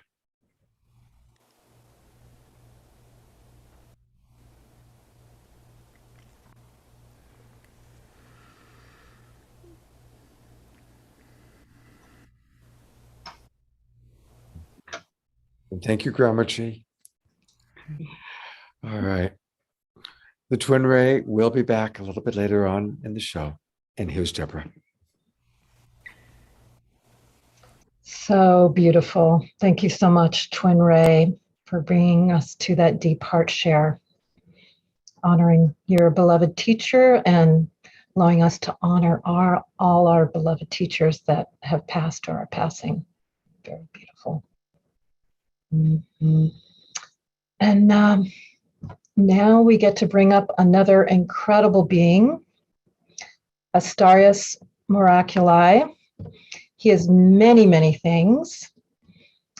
He has facilitated spiritual community for more than 40 years. He's an Ascension ambassador. He's a didgeridoo vocal harmonic sound healer. He's a poet. He's an astrologer. He's a Reiki master. He's got 24 music albums and 2 books. But mostly, he's here for the ascension of Mother Gaia and humanity. He is on purpose all the time. I never see him not on purpose with this. And he carries such a high vibration of love and high frequency. Really beautiful. And he is a master. He's going to share a lot of different things with us. Some spoken word, his didgeridoo, some music, his heart, his wisdom. And he's been a friend for a long time. Both Scott and I have known him in community, wanted to bring him on the show. This is a perfect show for him to come on and share with you now. So welcome, Astarius. Welcome to our show. Thank you, beloved. It's an honor to share in this sacred space and to be a catalyst for transformation and to bless the world. It's a wonderful opportunity. So in terms of my offering, I would love it if you'd play that video first, and then the things that I'm going to share in terms of spoken word, I'll share after that. You I'd got love it. to. Absolutely. Here's a, Yes, here's a that, wonderful video to kind of introduce Astarius. The frequency of sound is a healing force. There's only one life in which we all share. Only one love through which we all care. Only one being in all that we're seeing, a slumbering giant, is what we are freeing.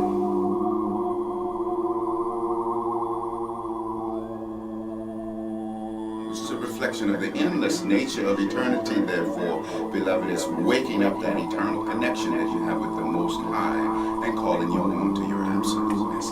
This one's for you. The wise one's wisdom is the blind one's sight.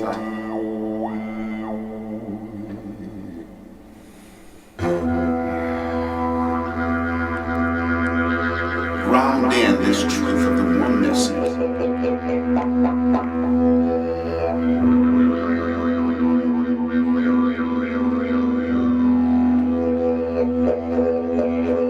Anything to be known about the whole universe can be found within any one of us.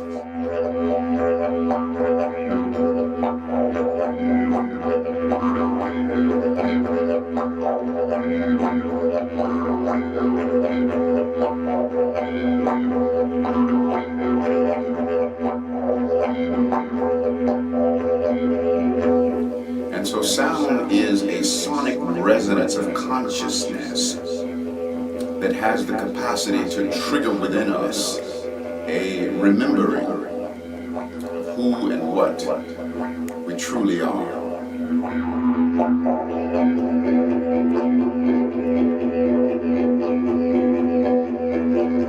Ground in this truth of the oneness, of the wholeness that we all are.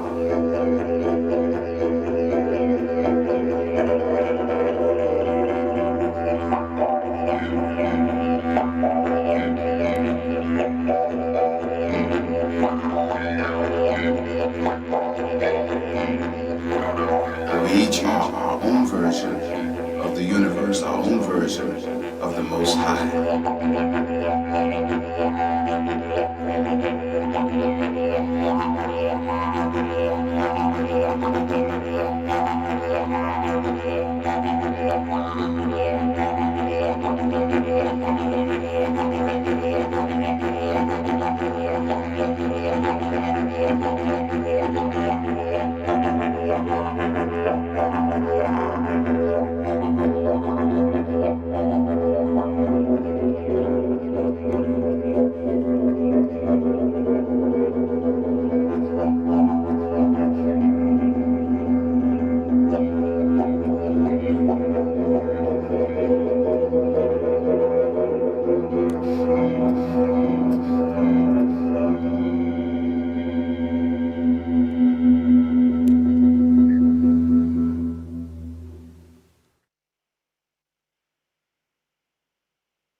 Thank you so much for sharing that.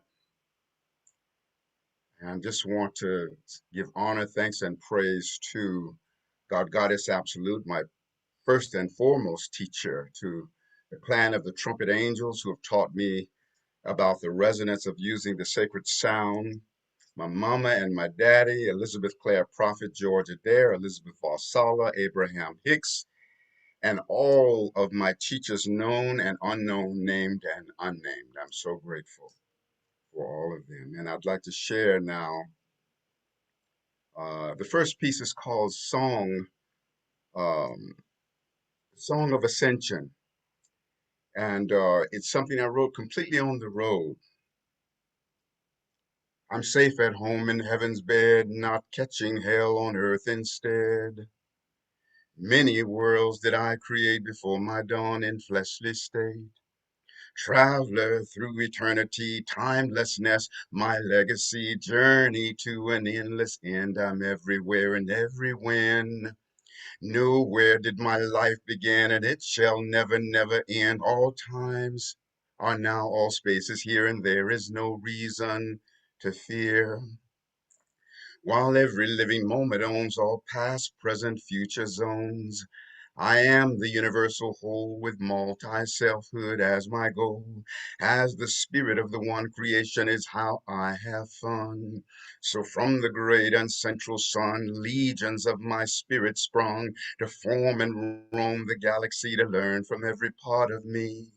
The lesson of the one in all, and pain of separations fall from high to lowest frequency. All I ever find is me. My mission lives in all dimensions, oneness being my prime intention. In all the mirrors of myself I see true love and godly wealth. And once while traveling on the earth, I forgot my birthless birth. A bitter war I waged with me, forgot that I was whole and free. Once upon eternity, never did I fight with me, yet once upon a time and space, I lost my mind in human race. Not catching hell on earth, instead I'm safe at home in heaven's bed. Bridge across the seas of time, yield passage to this soul of mine. Let me taste the ecstasy I knew before human misery. A mighty essence then I am.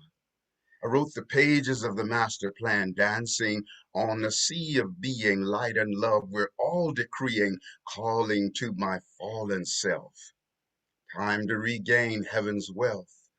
Cross the bridge of what's to be, where from your nightmare we are free. I hear the angels calling me, saying, wake up, goddess, wake up, God, you're really free. Wipe the nightmare from your eye, spread your wings and watch death die. Wipe the nightmare from your eye, spread your wings and watch fear die. Bridge across the seas of time, shackles of my soul unbind. Awake now from illusions dread. I'm safe at home in heaven's bed. Awake now from illusions dread. You, beloved, are safe at home in heaven's bed. I love you so much, and I thank you all for remembering who you are, celebrating all of those teachers that have influenced you. Thank you for knowing that you make a monumental impact upon the expansion of life. Life is better by virtue of you, and that you are an unduplicatable blessing under Creator Source, that Creator gets something from each and every one of us, each and every one of you, that Creator can't get from anywhere else. That the awareness of that be the means by which the self-esteem is skyrocketed through the roof of the cosmos.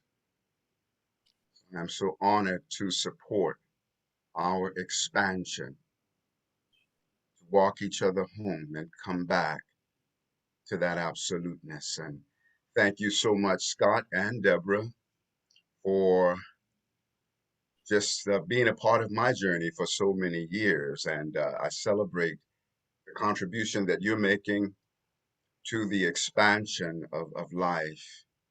You know, thank you for the difference that you're making. You know, it is an honor to be in co-creation with you. Thank you, beloved brother Astarius.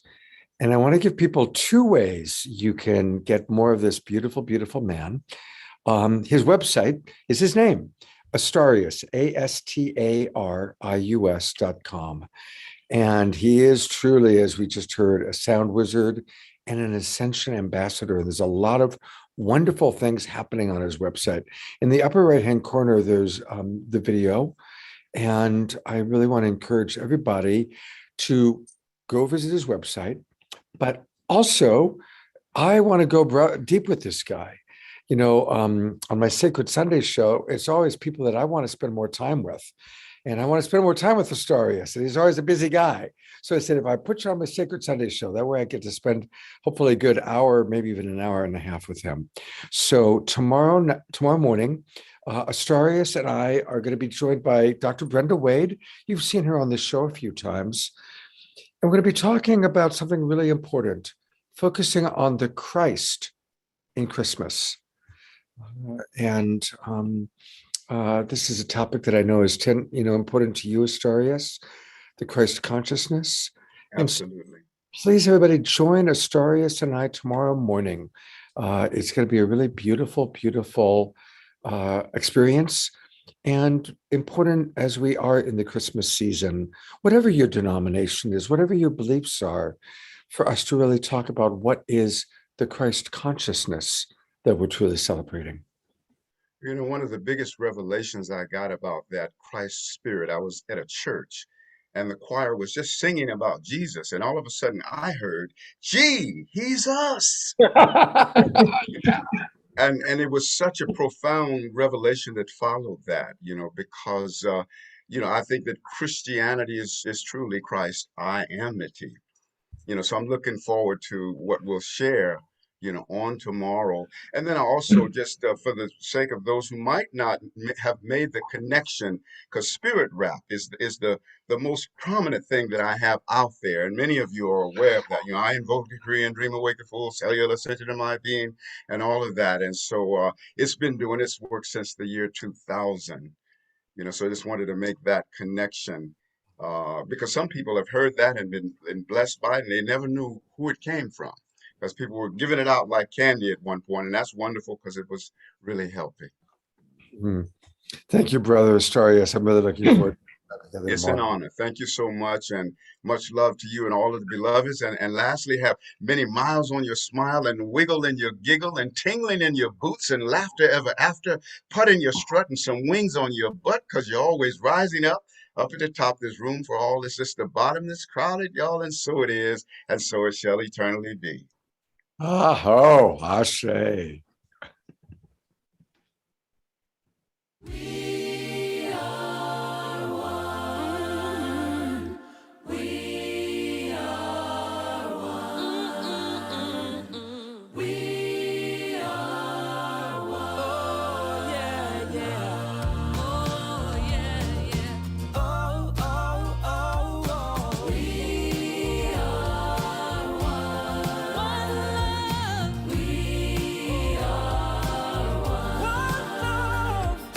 We are one love. Yeah, yeah. One love. One love. One love. One love. One love. One love. One love. One love. We are one love, and it is, of course, time for the Global Peace Tribe announcements. And again, I want to invite anybody who's watching us on Facebook. There's still time. Come on into our Zoom room.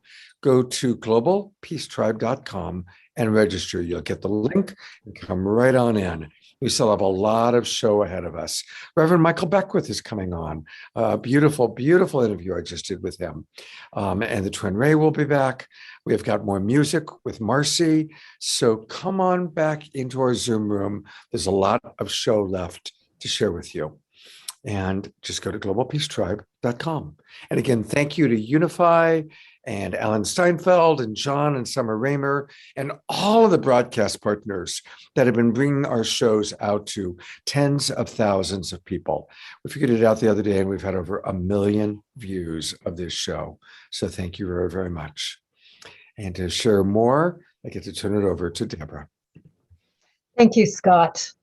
And I have a deep heart share with you that when we go into season 8, I may not be on the show so much because my calling is to work on the foundation of Global Peace Tribe and really help it grow to the next level and take a little break for myself as well. It will have been 90 shows every single week, and that's a lot. So I'm going to take a little bit of rejuvenation and also work on growing and spreading it from behind the scenes. But Scott's going to continue to produce the show with the Awakening World and have other amazing guests and co-hosts. So I will be around and sharing my heart and building from behind. So just wanted to let you all know that. but still continue to support Global Peace Tribe. We always ask for you to give us donations, but also you can help us promote. That's a great way. Just share with your friends, because so many people can use this light and this love that we share with you every Saturday night. So please, we will continue to give you our newsletters where you will have all the links of the shows that you can share every week. So that really helps us get the word out. Also, volunteering will still happen.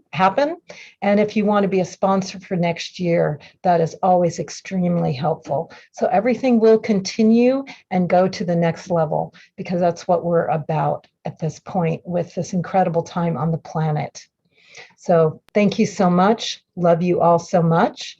And Scott's going to be producing a really incredible show on Christmas Day because it's his birthday. So Scott, would you like to share what you have planned for next week?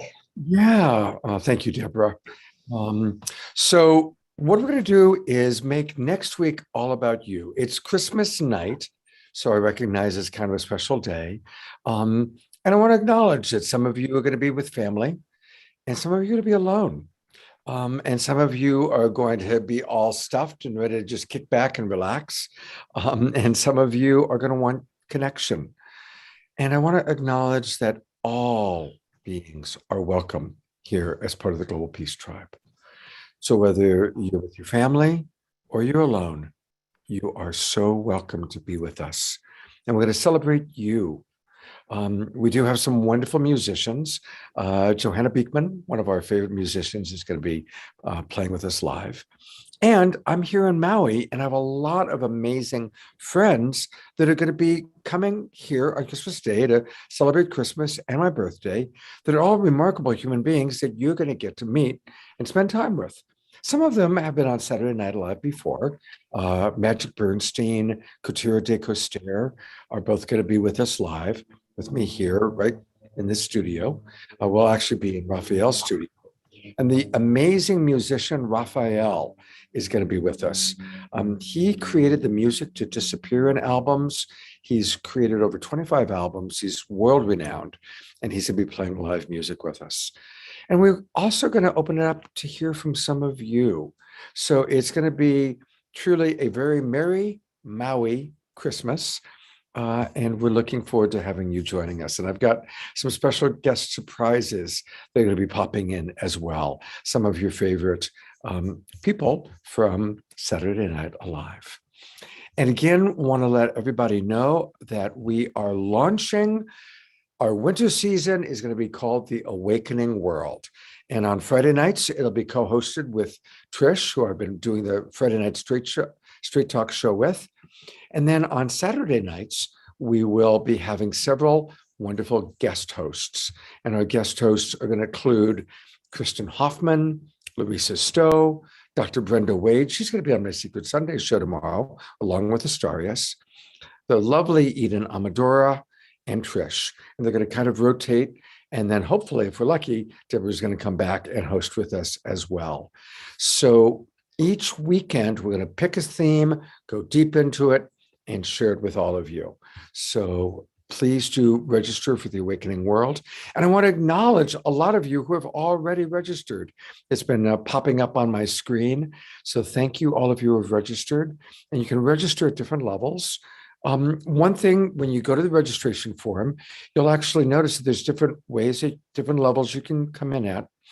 The people who come in at the $75 level, we're going to actually have Zoom meetings to get your input on the shows.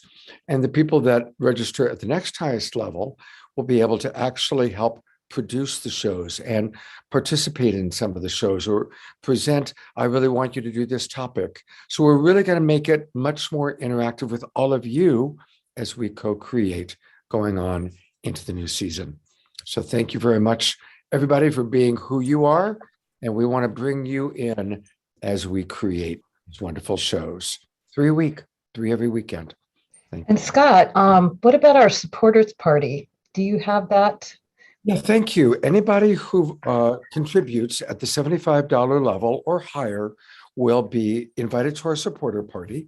And let me bring Deborah on here too. And our supporter party is going to be, I believe it's Tuesday night. Tuesday night, December 28th. Right, exactly. Tuesday night, December 28th. And Kristen Hoffman is going to be joining us singing music. And that's where we honor all of you. And so anybody that comes in at the $75 level or more, and for those of you who have already come in at a lower level, you can always add and come on in at that level so that we can have you join us. And at that supporter party, we're going to get a lot of feedback from all of you about what directions you'd like to see us grow in terms of our special events, topics, themes, presenters, musicians. We're all co-creating this together. That includes people that have donated $75 in this last season. You will get invites from us in the next week. Right. So it should be fun. Yeah, it's going to be great. All right. Well, thank you, everybody. And I think it's time for some more music, Deborah. And Marcie, is that what we have? No, I think you were Reverend Michael. Is Reverend Michael next? You're right. Absolutely. Okay. So I get to introduce one of my favorite. This is an amazing night for me to have the twin Ray, who I love so much, and Reverend Michael Beckwith. Over 30 years ago, I started going to these brand new services that I heard about. The guy named Reverend Michael, and he was starting something called Agape. And we were meeting on metal folding chairs in the basement of the Santa Monica Miramar Hotel. That's how it started. And he actually started in his living room, then he graduated to the Miramar. And I happened to be there. And I've been able to watch this incredible growth as Reverend Michael has become a world-renowned teacher, obviously the founder of the Agape International Spiritual Center of Truth. He's now known and loved by millions of people. Reverend Michael agreed to sit down and chat with me and share about his spiritual teachers. We actually talked for over an hour. So I will do an entire Sacred Sunday show sometime in the next few weeks where I'll show the entire video. But I want to thank the wonderful Alan and Son, Dr. and Mrs. Future, who took the video, and I said, can you bring it down to 12 or 15 minutes? And they did that, and they added some fun B-roll. Others, Dr., I'm going to just real quickly acknowledge there is Dr. and Mrs. Future. They do the promotional videos that you see, a lot of the video work, and also two of my oldest friends. We go way back. So we're looking forward to seeing the video that you created based on Reverend Michael. Let's take a look at it. Michael, thank you so much. Happy Holy Days. And we would love to know some of your spiritual inspirations, teachers, how they influenced you, and maybe how you apply that to your life. The first one that comes to my awareness is probably the greatest mystic to come out of America, and that is a man by the name of Walter Russell. And Walter Russell went into a state of cosmic consciousness and wrote the Divine Iliad, all those volumes without any editing from a very expanded state of consciousness. He wrote The Secret of Light. He predicted the elements in the periodical table way before scientists even knew they existed. For me, when I had my spiritual awakening, I didn't have any teachers. I didn't know what was happening to me.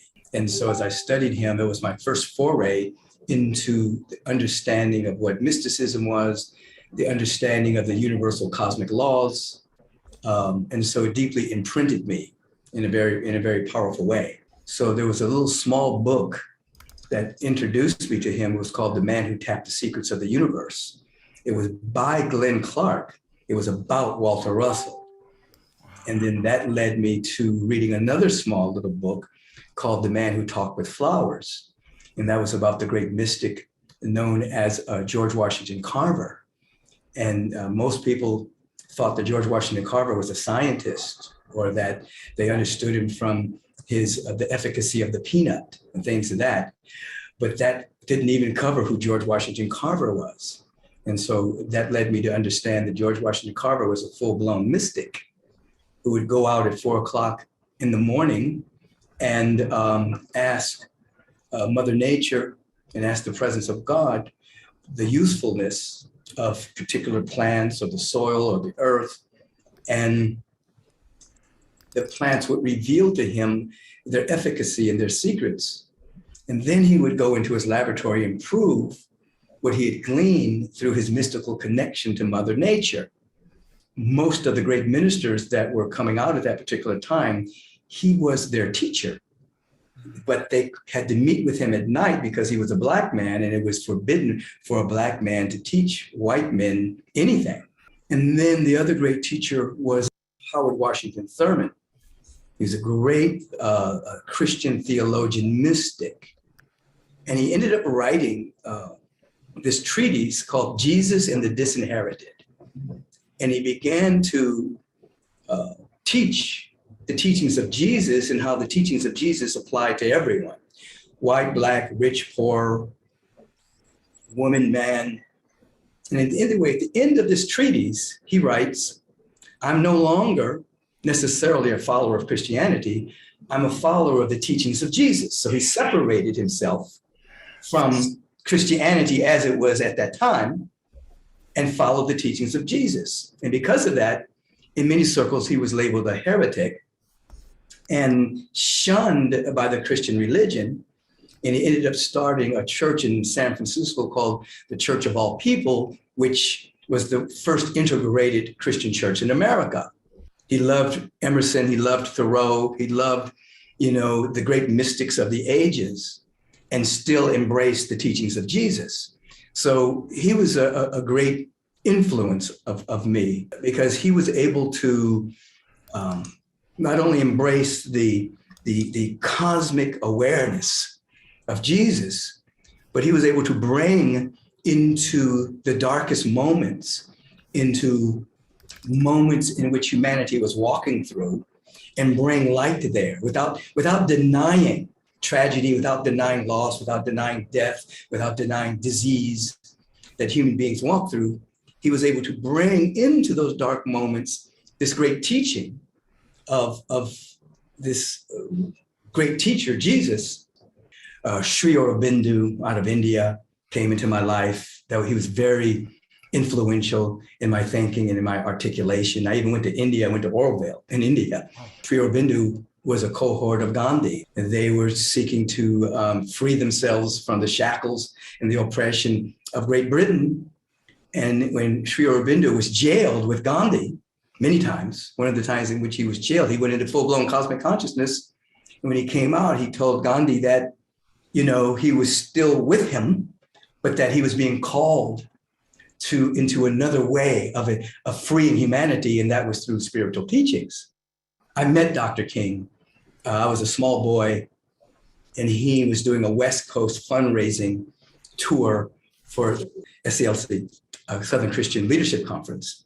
And my mother took me to Holman's Methodist Church to hear him speak. I was 9 or 10 years old. Wow. So after he spoke, I met him. We shook hands. I remember saying to my mother, wow, he has such soft hands. And she said, well, he does a different kind of work, baby, And then subsequently, when he was assassinated, it impacted me to want to make a difference on the planet.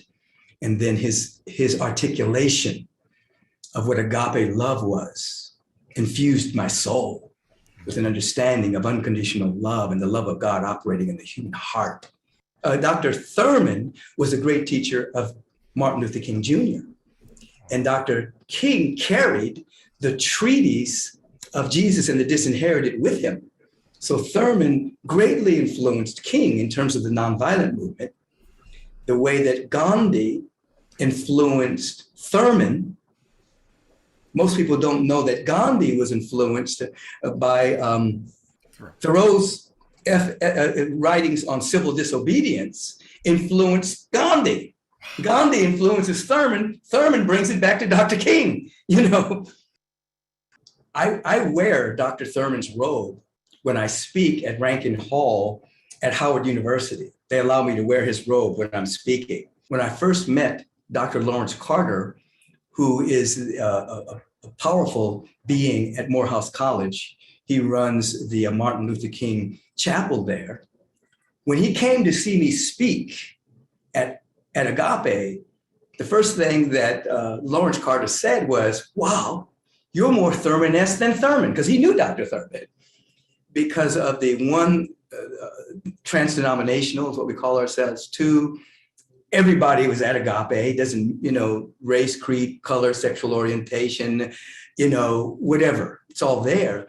So I think I picked up on that, but I was also raised that way.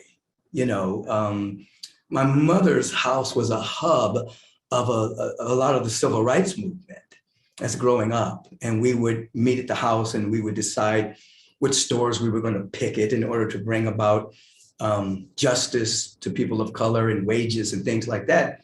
But in my mother's home, when we would meet, there were white people, Black people, Jewish people, straight people, gay people.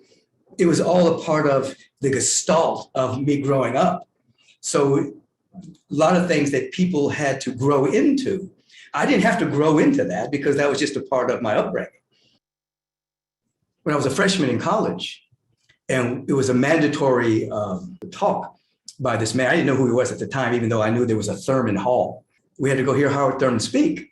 So I'm a freshman, and the title of his talk was something along the lines of the benefits of slavery. So I'm 17 years old, I'm revolutionary, I'm activist minded, and I'm thinking, what, this old guy is talking about the benefits of slavery? What is he going to tell me? So me and my cohorts, we go in there and we sit like in the middle, third, fourth row back. We wanted to be right there and hear what this guy had to say. So after this long introduction about who he was, he begins to speak in a very slow cadence.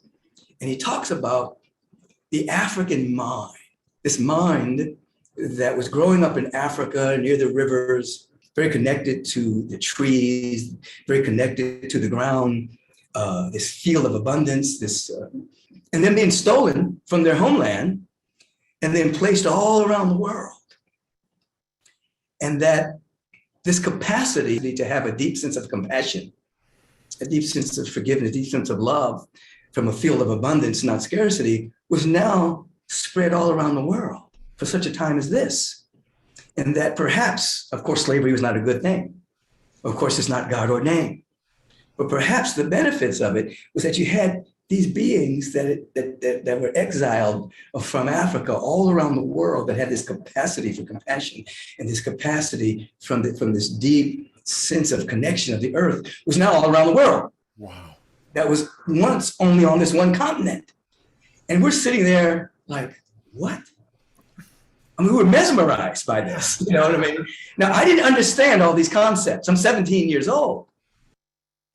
Later, maybe the next year I met him. He wanted to meet all the guys from California that had come in. And I'll share this with you. We had all dropped a tab of acid. We didn't know we were going to meet Howard Thurman that night. We were on our way to get something to eat, and people caught up with us and says, Dr. Thurman wants to meet with you guys. He wants to meet with the guys who have been recruited from the big cities to the South to come to the school, Morehouse College, which Dr. King was an alumni of, which is why I went there. And I said, oh no, I don't want to meet him now. I dropped a tab of acid. I don't want to meet Dr. Thurman like this, but inevitably we got to meet him. And I remember he was down the hall, and I'm, as they say back in those days, I was peaking on the acid.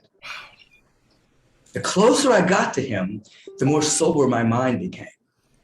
And by the time I got in his presence, the clarity, the articulation, I didn't feel I was on acid at all. It was just in a very clear space. And we had a great conversation and told him about my experience at Morehouse. And he was checking in on us and had some great conversation. Shook his hand, he went his way, we went ours. And the further I got away from him, the more the effects of the acid began to take over again. It was amazing. It was like, in his presence, it was nothing.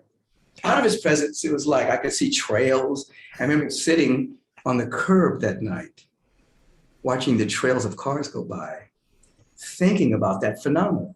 Why did the clarity and the insight, why did that happen in his presence?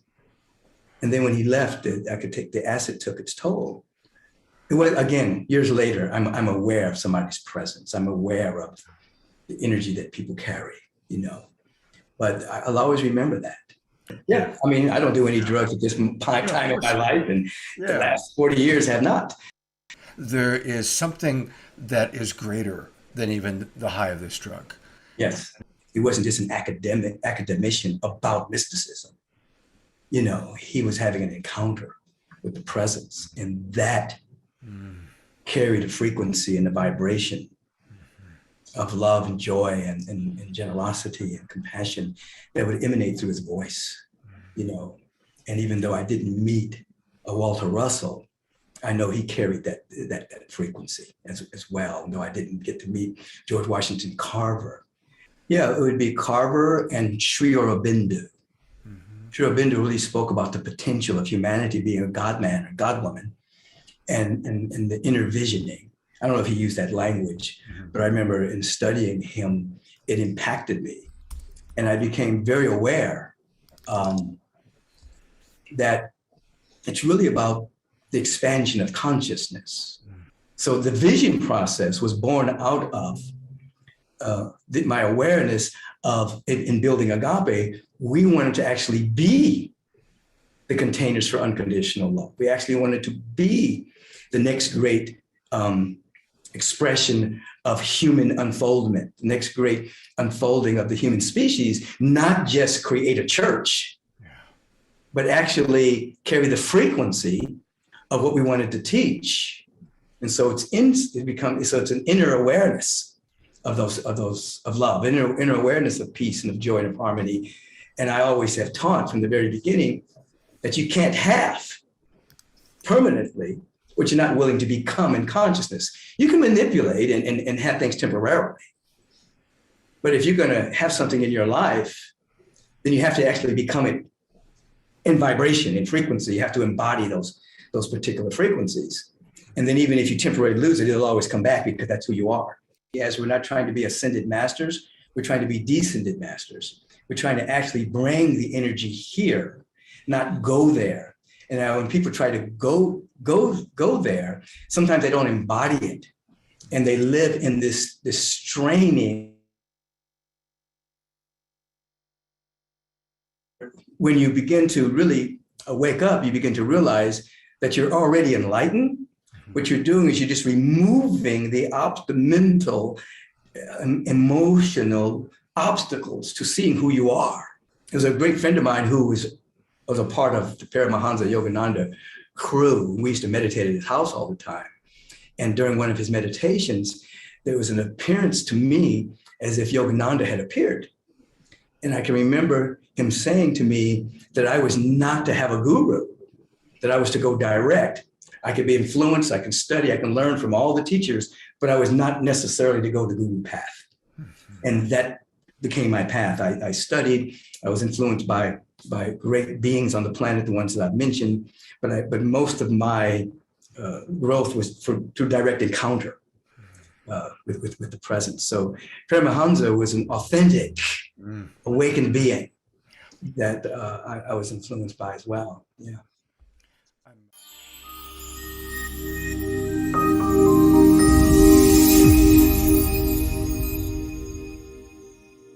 Saturday Night Alive. Well, that was pretty cool, wasn't it? And I just love all the amazing personal stories that he shared. And I really appreciated his honesty about what happened when he was 17. And isn't that something, learning at an early age how there's a greater influence than even psychedelics. So I want to remind everybody that, of course, you can go to the Agape International services that Michael does 3 times every Sunday that are awesome. His services are online and they're great. And also his website, michaelbeckwith.com. And there's a lot of videos. And if you put your name and email in there, he will send you a link to his app. He's got a mobile app that's quite powerful. And so most of you, or many of you, know Reverend Michael, but for those of you that are new or that haven't really fully experienced him, go to his Agape online service, or if you're ever in Los Angeles, go to it live. And he's extraordinary, and I'm really grateful. And we will have a Sacred Sunday show sometime in January where I'll show the entire hour with Reverend Michael. All right, I'm turning it over to Deborah. Oh, before I do that, one other thing I wanted to mention. You heard Deborah and I talk about our supporters party. And our supporters parties are always really fun. And the next one is going to be on December 28th. We always have fun things. One time, Matt Kahn dropped in as a guest. So we know for sure we're going to have Kristen Hoffman singing music. We know for sure that Deborah and I have some really fun things planned, and there probably will be guests. And most of all, we hope to see all of you there with us. So that's going to be on Tuesday night, December the 28th. Okay, speaking of Deborah, here she is. And now it's a perfect time to go back to some music, which can continue to raise our frequency and connect us in the heart. And we have Marcie, Made of Light, back with us. She did that beautiful song at the beginning, and I'd love to bring her on back now. And then we're going to have a very special transmission again from the Twin Ray. So this will totally beautifully set the vibration for that. So welcome back, Marcie, for your second song with us. Much. We're gonna sing to Krishna.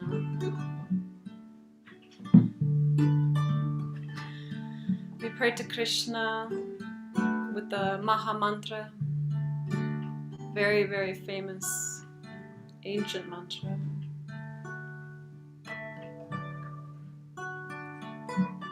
Praying to Krishna to help us see through all of our illusions so that we may get back to our divine sight, what is there for us, and our awareness of our true consciousness.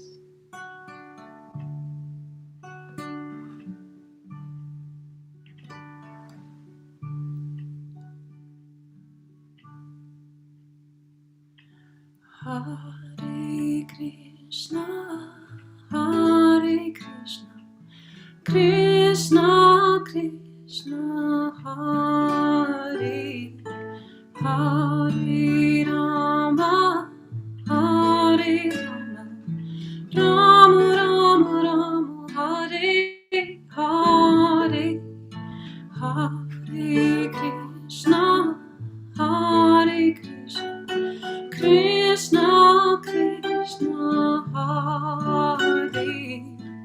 Hare Rama, Hare Rama, Rama Rama Rama, Hare Hare, Hare Krishna, Hare Krishna, Krishna Krishna, Hare Hare Rama, Hare Rama, Rama Rama Rama, Hare Hare, Rama Rama Rama Rama, Hare Om, Rama Rama Rama Rama, Hare Om, Rama Rama Rama Rama, Hare Om, Rama Rama Rama Rama, Hare Om.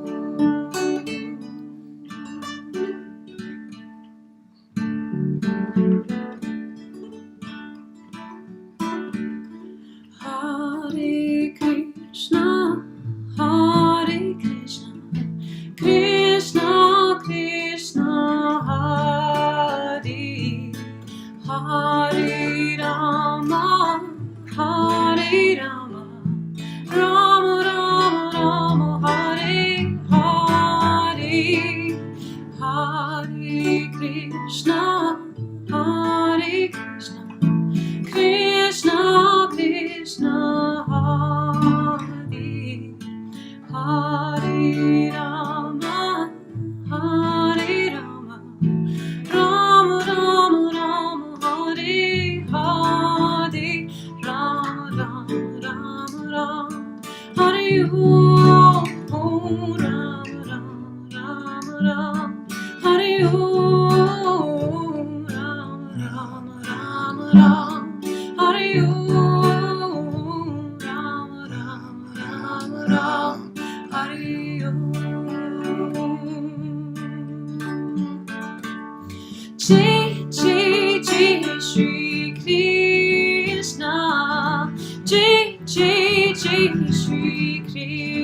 Krishna, Jai Jai Jai Shri Krishna, Jai Jai Jai Shri Krishna, Jai Jai Jai Jai Shri Krishna, Jai Jai Jai Jai Shri Krishna, Jai Jai Jai Jai Shri Krishna, Jai Jai Jai Jai Shri Krishna,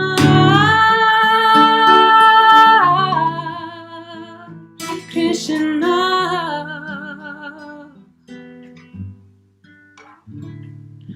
Hare Krishna, Hare Krishna, Krishna Krishna, Hare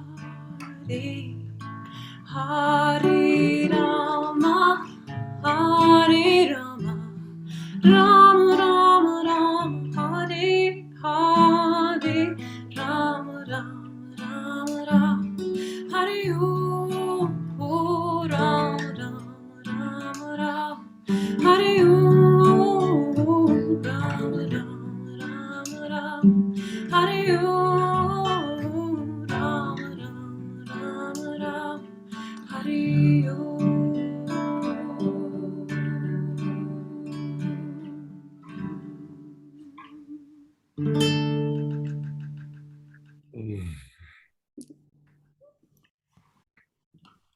So beautiful. So beautiful. Thank you. Marcie, tell us who your friend is playing such beautiful guitar next to you. This is Babo, and we met here in Oaxaca, Mexico. He's part of a beautiful band called Caboclos, and they play Brazilian Afro, beautiful music. You can check them out online as well. They're going to play one more song for us a little bit later, very soon. But I also wanted to talk about that you have this wonderful YouTube video about kind of your inspiration for creating, and it was part of your GoFundMe or your the way that you raised money. So I'm going to put into the chat box the link, and if anybody wants to watch this video, it's wonderful. And then also you can subscribe to her Purelands music channel. So we can continue to stay connected to you both through Bandcamp and through YouTube. Wonderful. Thank you. See you in a few minutes. Just want to let people know a little bit about our after shows. About every other week, Jay and Jan and Light Touch do an after show, and they've got a very special one planned for next week, our Christmas night show. So definitely, when you're planning your timing, make sure you're here for the main show. We're trying to keep the main show to 2 hours, 2.5 at the most, and then always at 8:30 is when we start the after show. And tonight's after show, we're going to show what Matthew Fox had to say about spiritual teacher. We're going to hear from Andrew Harvey. We're going to hear from some other amazing spiritual teachers. And we're going to hear from you. So let us know who your influences have been. And I'm going to go through and read a lot of those tonight. So that's what's going to be happening this evening. It's now my pleasure to turn it back over one more time to our beloveds, the Twin Ray, to hear what they have to say. Blessings, beloveds. Hello, beloveds again. What a beautiful show tonight. Really, just feeling everyone's sharings, and the music is so beautiful. Thank you so much, Marcie. And just really, this feels such a heartfelt sharing this entire time. So such a joy. Such a joy, such beautiful heart resonance with everyone's sharing every word, every song. We've loved every moment. So thank you so much. Yeah. And so with this last segment that we have the joy to share, we wanted to just really acknowledge the immortality of the true light within. And we spoke a little bit earlier, of course, about beloved Grandma G and shedding the body. And really it's important to also reflect of when one sheds the body, there's the only but more that they do is go into consistent, greatest journey of their life and the consistent, everlasting life. And that is one thing that we really wanted to make mention. You know, for us, beloveds, we know better than to be attached to any flesh. And really, what we know to be true is that because this beloved being, this beautiful soul, left the planet, we know what she was upholding for the world. We know she is a liberated being, and we know exactly what she was upholding for the world. And so we know that there will be many, many that follow very soon thereafter. And so we shed tears, but not tears of sadness, tears of celebration, tears of beauty, for when one portal closes, another one opens, and where they go next is a place of no suffering, is a place of truly the eternal bliss of the all that is. And this is a celebration. Yeah. We celebrate her life and the life of all who have passed. Exactly. Mm-hmm. And so we must always celebrate the eternal nature of the soul. Mm-hmm. And I want to take a moment as well to really honor one of the greatest teachers of my life, which is by far my beautiful wife. and really, Shekinah is the only other person or being that I've ever met or come into contact with that has not only the power and the majesty and the grace and the blessings that we shared about with Grandma G earlier, but that heart, that pure heart of love. And so I just really want to take a moment to honor my wife as really one of the greatest impacts in my life, and will always be.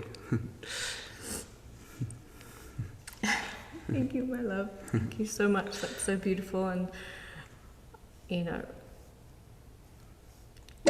there is no greater teacher than my beloved Sananda husband, Sananda G, who this day is honoring Grandma G and will be taking the name as Sananda G. Yeah, Grandma G always asked me to take on those extra letters to my name, and in the spirit of her, I will honor her this day forth by taking her. Yeah. And I had told her that there would come a time when I would take on the letters Ma, and today is that day. So Shekinah Ma and Sananda G live on in the name, in the heart of our beautiful Grandma G and all the G's of Baba G. And we will do our utmost to uphold this lineage, the truth, holding that staff of truth no matter what. And in the spirit of today, in the spirit of beautiful, incredible beings that have come to share their light, their love, their voice, their song, as everyone has a song in their heart to sing, I want to take a moment just right now for everyone to feel that song in your heart. What is that song in your heart that has not yet been expressed? What is that song in your heart that is beckoning you forth? Where does it bubble up from? Where can you feel it? And what is it asking for? And this is something that you can figure out for yourself later on, but really hold this as an intention. What is the song in your heart? And how do you transmit it to the world? And how can you bring even more love and more light and more passion and more grace and more compassion than you do right now? Because in the spirit of what we show up with, which is selfless service for our community, our students, for us there is nothing greater. For we know that in order to purify the mind, the heart, selfless service is the way to do that. Yeah, absolutely. And any time a loved one sheds the body and returns to the immortal nature of the soul, it gives you that moment to reflect. And so not only tune into what that song is, but really reflect on your life. And that's really what the solstice is all about, is to take not only this year and reflect on this year, but also reflect on your life. Reflect out all the many beautiful teachers, whether they're people, beings, or nature, or just experiences of inner guidance. Really, each one of you have been blessed to make yourself, basically to be here, to make yourself known in this community, to be here in this community that's raising so much light for the world. It's a clear indication of how much you've come to know your true nature. And that's so beautiful. And we really want to express that, to understand the miracle of life. And it's not ever going to be known here. It's only going to be known here. And what can you give? Because that's really why we're here. It's not what you can get, ever. It's what you can give, how you can give, how much love can you give, how much love can you share. And that's the greatest teacher that we began with in this show and will always end with. It's really love. Only teacher. It's the only teacher. You can only learn through love. You can only learn through love. Even if it seems like it's not love, it is love. We aren't really teachers. We just inspire love, and then love will teach you. And so, just to take a reflection and take this moment to that song within your hearts, whether it has lyrics, whether it has music, or whether it just has silence, or whether it has an action. But second that song within your heart, to reflect on the miracle of your heart, the miracle of your life, the miracle of your soul, the miracle of this very moment that we get to gather together. And remember this when it seems like it's all doom and gloom in the outside world, when the world feels like it's going into chaos. Remember this. Remember these moments that matter most, when you can stare the fear in the face and realize it's all play, and not take life serious, but be sincere with life. And one of the greatest ways to learn from this life is to be in selfless service. How can you give? What can you do from your heart with nothing to receive? Nothing to receive. No agenda. Just completely transparent and authentic. And that guidance within you, that pure light inside you, that is the greatest inspiration. And every single one that inspires something inside you is bringing you back to that great inspiration of your own light. The true love, the one teacher as God within and throughout. And so we really wanted to dedicate this transmission, this intimate time together, to just take a moment to reflect. Reflect on the song in your heart, the joy in your heart, the miracle of your life, and really reflect on what matters most. Because in any moment, any one of us can shed the body. At any moment. We're not going to. We're going to be here for a really long time. But it's important just to reflect on that. Because life is so precious. Yeah. And that's really what we're sharing, is the preciousness of life. Even if life might not feel like it's going exactly the way your mind would like it to go. Yeah. You know somewhere deep inside of you that it is going just as you need it to, for whatever the lessons are that you've come to learn, for whatever the blessings are that you're ready to have, that you're ready to tell the universe you're ready for. Yeah. And so it's about recognizing the tenuous nature of life, and thus how precious that nature is inherently.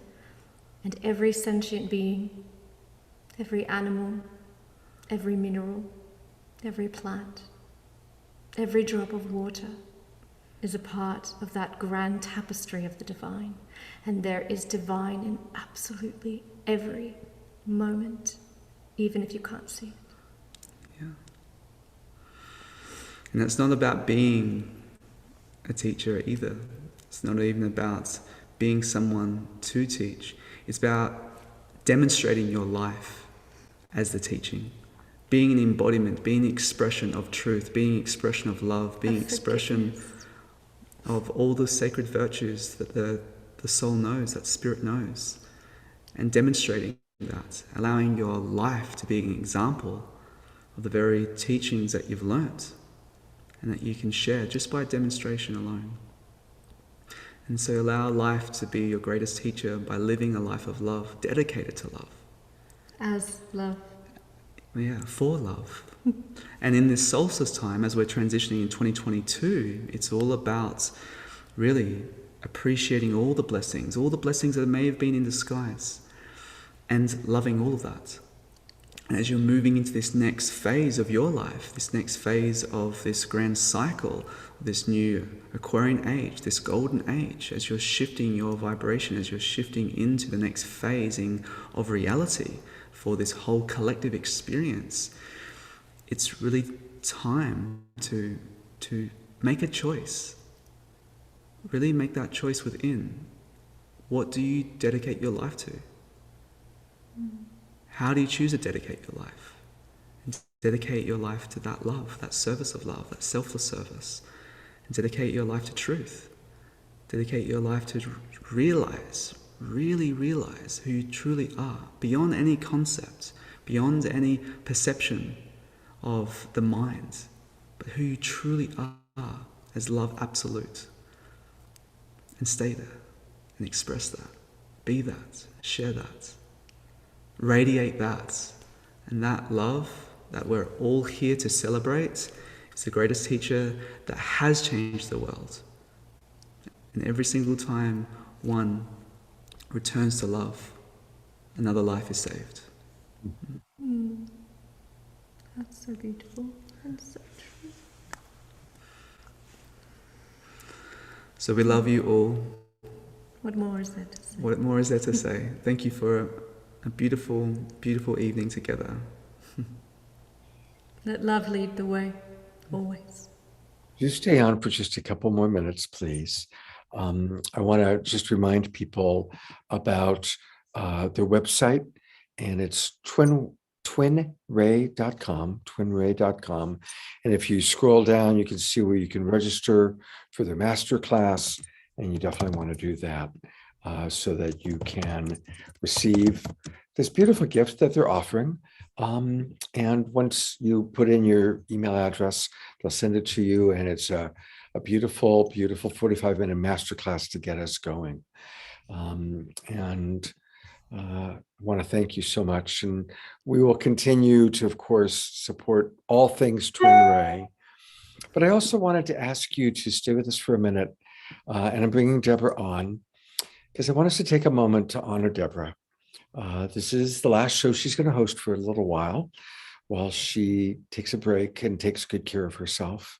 And she has been, you talked about selfless service. She has been of such extraordinary service to create this show and all that she's done behind the scenes to make the show happen and the special events happen. Mm-hmm. And I think that it's just as you've modeled each other as teachers, and Deborah has modeled service.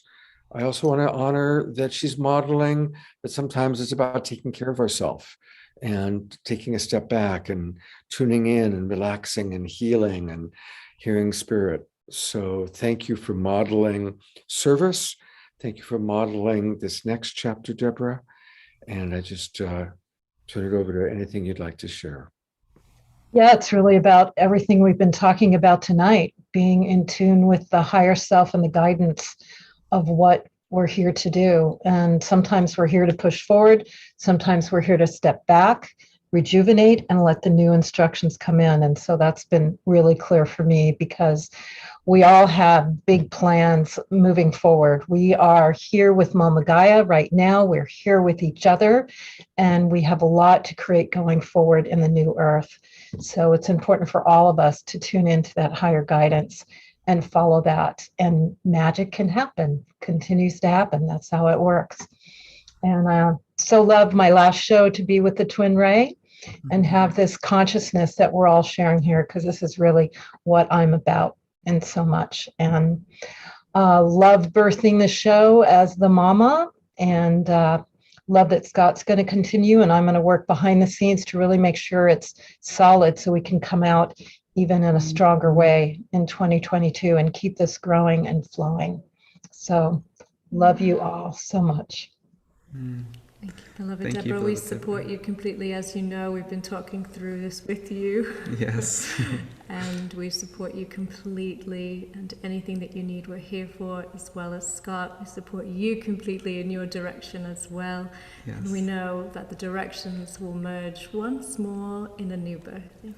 Yes, and New sometimes creation. really the greatest service that you can do is go within, and in order to then expand throughout. So beautiful. Just like the breath of life, it's the contraction and the expansion. And the universe is expanding and contracting all the time. Yeah, exactly. Infinitely so. So we celebrate you.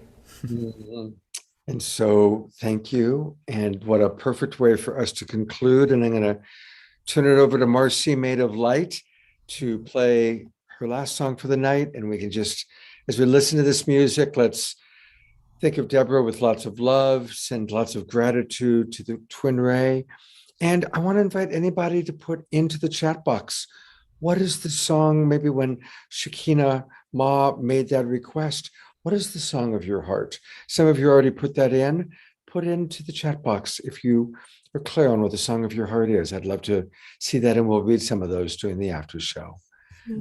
Thank you. And beloved Marcie, thank you for your beautiful song and your heart and your angelic voice and the sweet being next to you as well and your beautiful serenade. We're really grateful. Yes. Thank you for Thank being you, a part beloveds. of this with us, co-creation.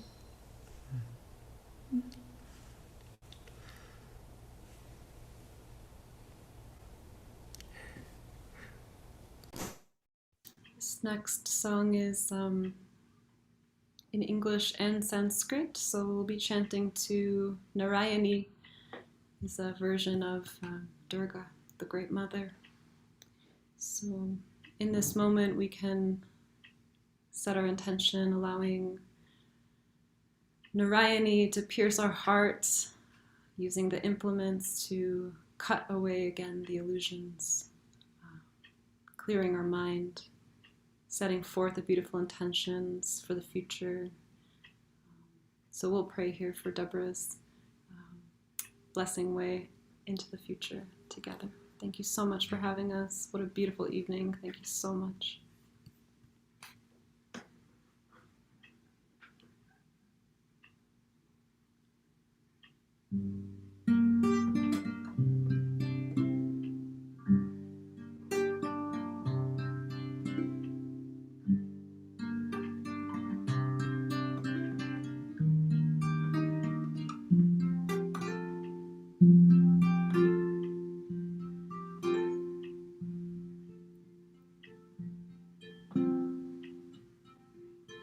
Her face beholds the trees and the sky. Her light shines like the stars.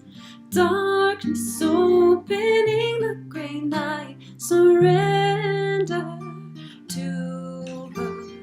Love is flowing like a desire through time and space divine.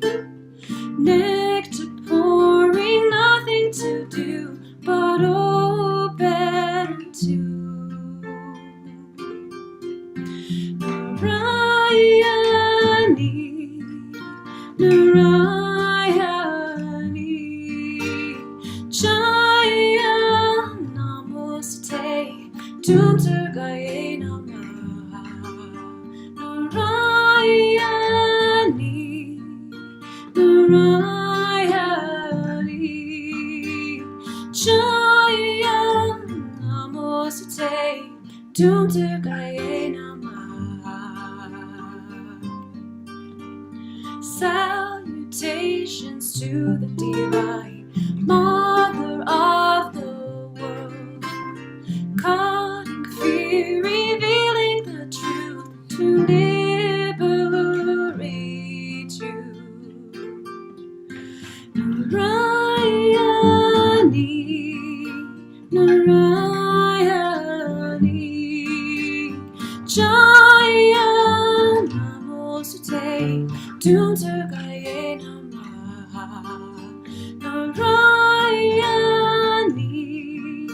Narayani, Jaya Namosute, Dumturgaye Namah. Om Dum Durgaye, Om Dum Durgaye, Om Dum Durgaye, Nami Namah.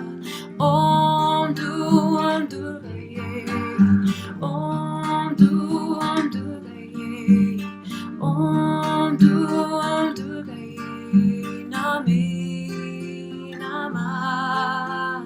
Sarvamangala Mangalaye, Sarvamangala Mangalaye, Sarvamangala Mangalaye, Nami Namah. Narayani, Narayani, Jaya Namosate, Dumturgaye Namah. Narayani, Narayani, Jaya Namosate, Dumturgaye Namah. Narayani, Narayani, Jaya Namosate, Dumturgaye Namah.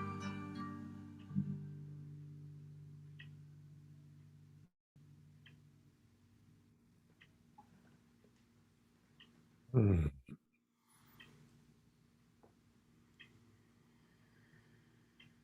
So very, very beautiful. What a blessing, Marcie made of light for you to be part of our growing family here. I certainly hope you'll come back soon. And please, everybody, it's so important for us to support our artists. And we can only imagine how much has gone into this creation of her album, Into the Light, dedicated to her sister's passage, her younger sister's passage. So I think as we've all heard her music tonight, it's exquisite, it's heartfelt, and let's support her by going to Bandcamp and buying her album. And I promise I'm going to do that tonight right away. And thank you so much for being with us, Marcie. Thank you so much. So many blessings.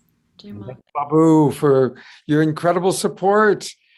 It's beautiful. It's beautiful to see the two of you. It's a wonderful modeling. Thank you so much. Thank you. Have a beautiful night. And so a reminder, everybody, we're going to have a wonderful after show. We're going to hear from Andrew Harvey, Matthew Fox, Thich Nhat Hanh, even the Dalai Lama, and Wayne Dyer. And so one more time, though, I'm going to bring Deborah on. And if she wants to come on up, see if Deborah wants to come on and say a few final words. Here she is. Again, beautiful show. So much heart, so much love. Always amazing. Every time after every show, Scott and I text each other. Wow. It's pretty incredible how we put together these shows, and it's, a lot of people that go into making the magic here. So thank everyone, all the presenters that have been on almost 90 shows now, all the people that have helped, the volunteers, all the musicians, of course, during this special time, all the entertainers, and all our team and our staff. We've had an incredible team. I brought on my team, Lindsay, Tammy, Jessica, and of course, Debbie Johnston is going to be staying on with the team and working with us. And she's been a super volunteer.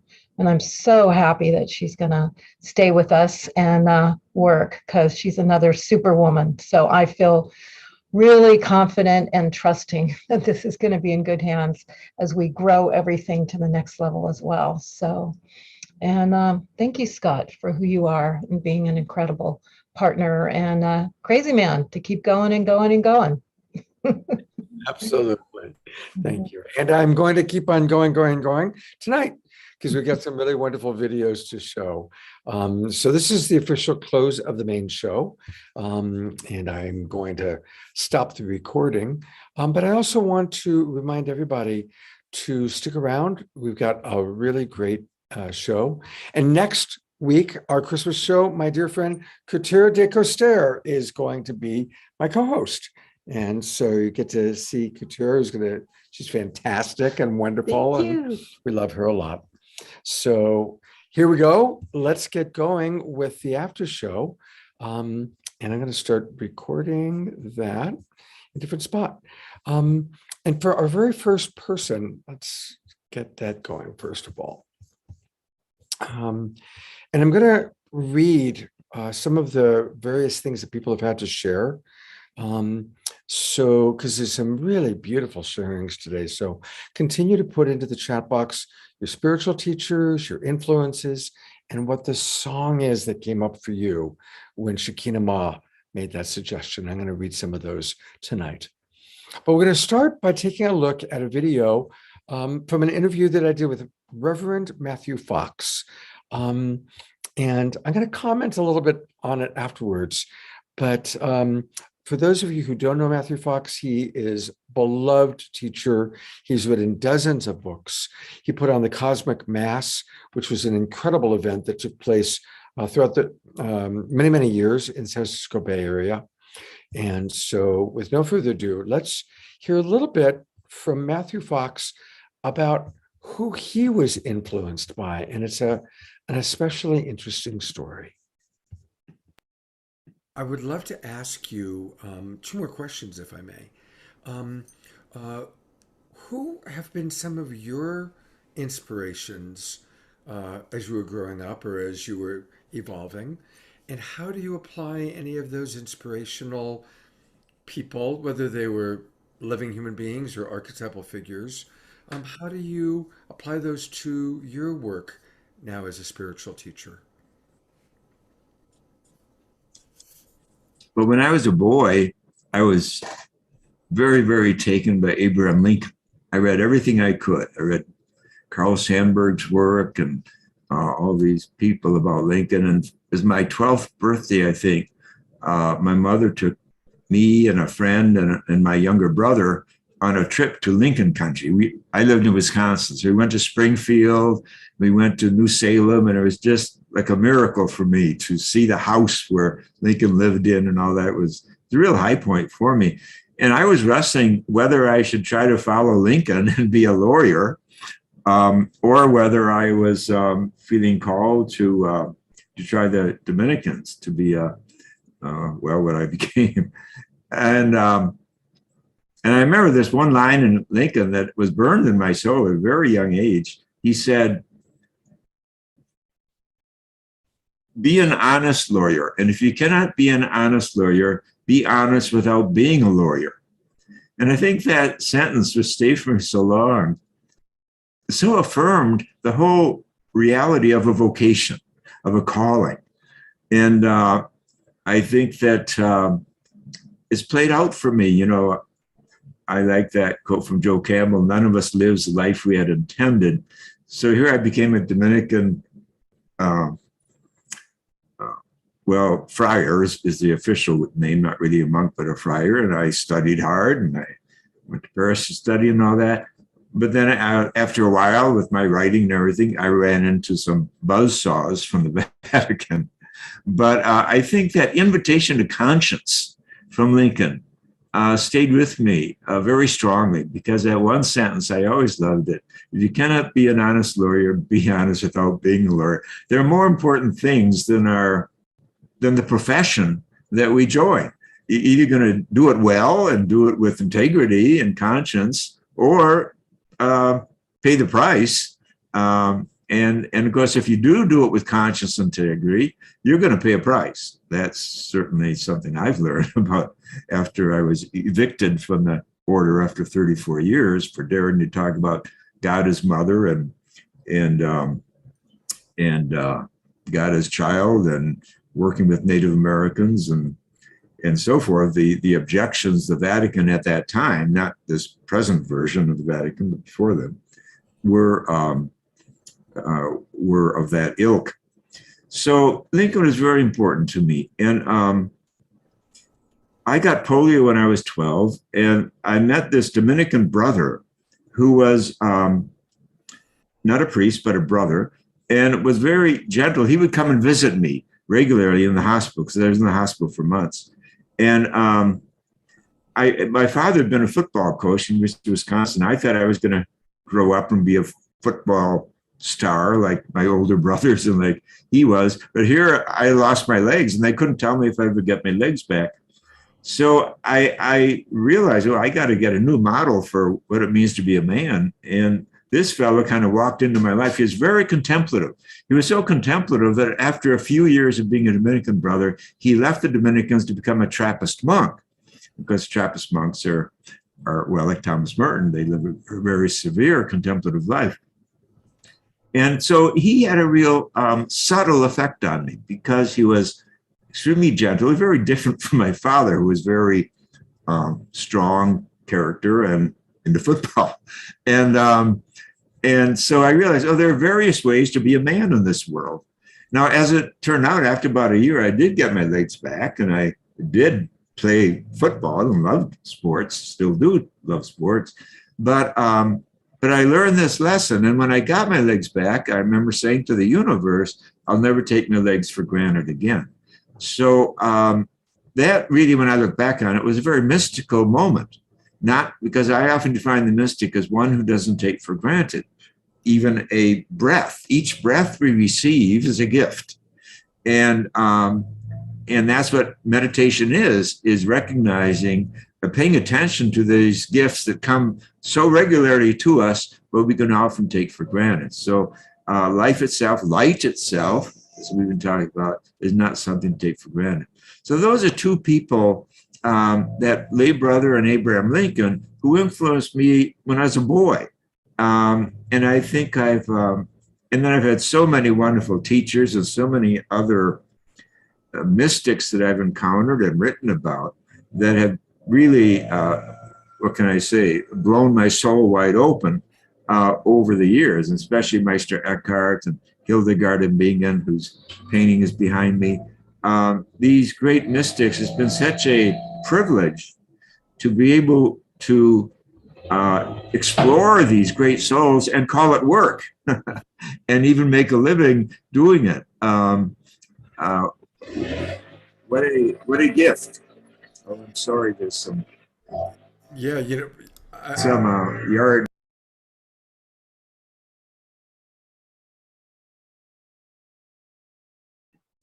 Hey, everybody. I don't know why that stopped so suddenly. So I'm a little surprised by that. But what's beautiful about that story, and he alluded to it about getting kicked out by the previous Vatican, is his dedication to honesty. And he got kicked out for doing same-sex marriages. And so that influence of Abraham Lincoln, of always being honest, and 40 years later, after he had that impact, his honesty caused a big one to be kicked out of his profession by the Vatican. And when that happened, I mean, I was aware of it. Our whole kind of community at the time was aware of it. Reverend Michael Beckwith, when I interviewed Michael last week or a few days ago, I mentioned that story, and he said, oh yeah, when he lost his church, we brought him into Agape. So, it's beautiful to see the ways that these different spiritual leaders that we look to now have been influenced, as so beautifully expressed by the Twin Ray today, by Michael Beckwith, and now Matthew Fox. The next person who we're going to take a look at is Thich Nhat Hanh. And I'm imagining that most of you are probably familiar with him. I hope so. I did a week-long workshop with him in Ojai. It was sponsored by the Ojai Foundation. And this was probably 20 years ago. And as fate would have it, there was a very severe wildfire that took place about halfway through the retreat.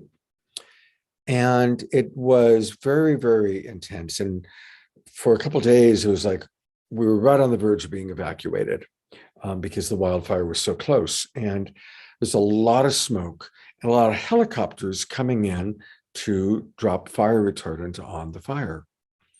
Now, for any of you who don't know Thich Nhat Hanh's story, when he was a boy, he grew up in Vietnam. I'll pull up the picture of him. When he was a boy, he grew up in Vietnam during the Vietnam War. And then became a peace activist. So here he is leading this workshop, and there were a couple hundred people there. And what I remember the most was him being honest and saying, I'm really struggling right now to teach this workshop because the helicopters coming in and the smoke and the sound has completely re-stimulated my childhood memories of the Vietnam War. And it was so humble and so honest about his experience. And that's what I think you're going to see in this beautiful man. He brings a humility that's quite precious. So let's hear from Thich Nhat Hanh. Nirvana is the cooling down, the peace, the joy. When you have been able to remove your wrong views, when you have been able to extinguish the fire of anger, fear, and so on. And the Buddha also said that Nirvana is available in the here and the now.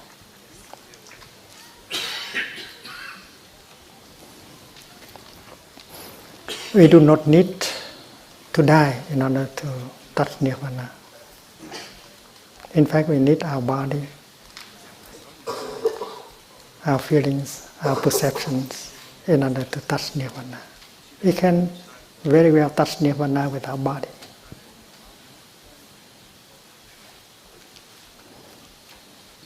And that can be possible even today. You don't need to practice 5 years or 10 years in order to begin touching Nirvana. So Nirvana is a state of no fever. There's no fever. There's no heat.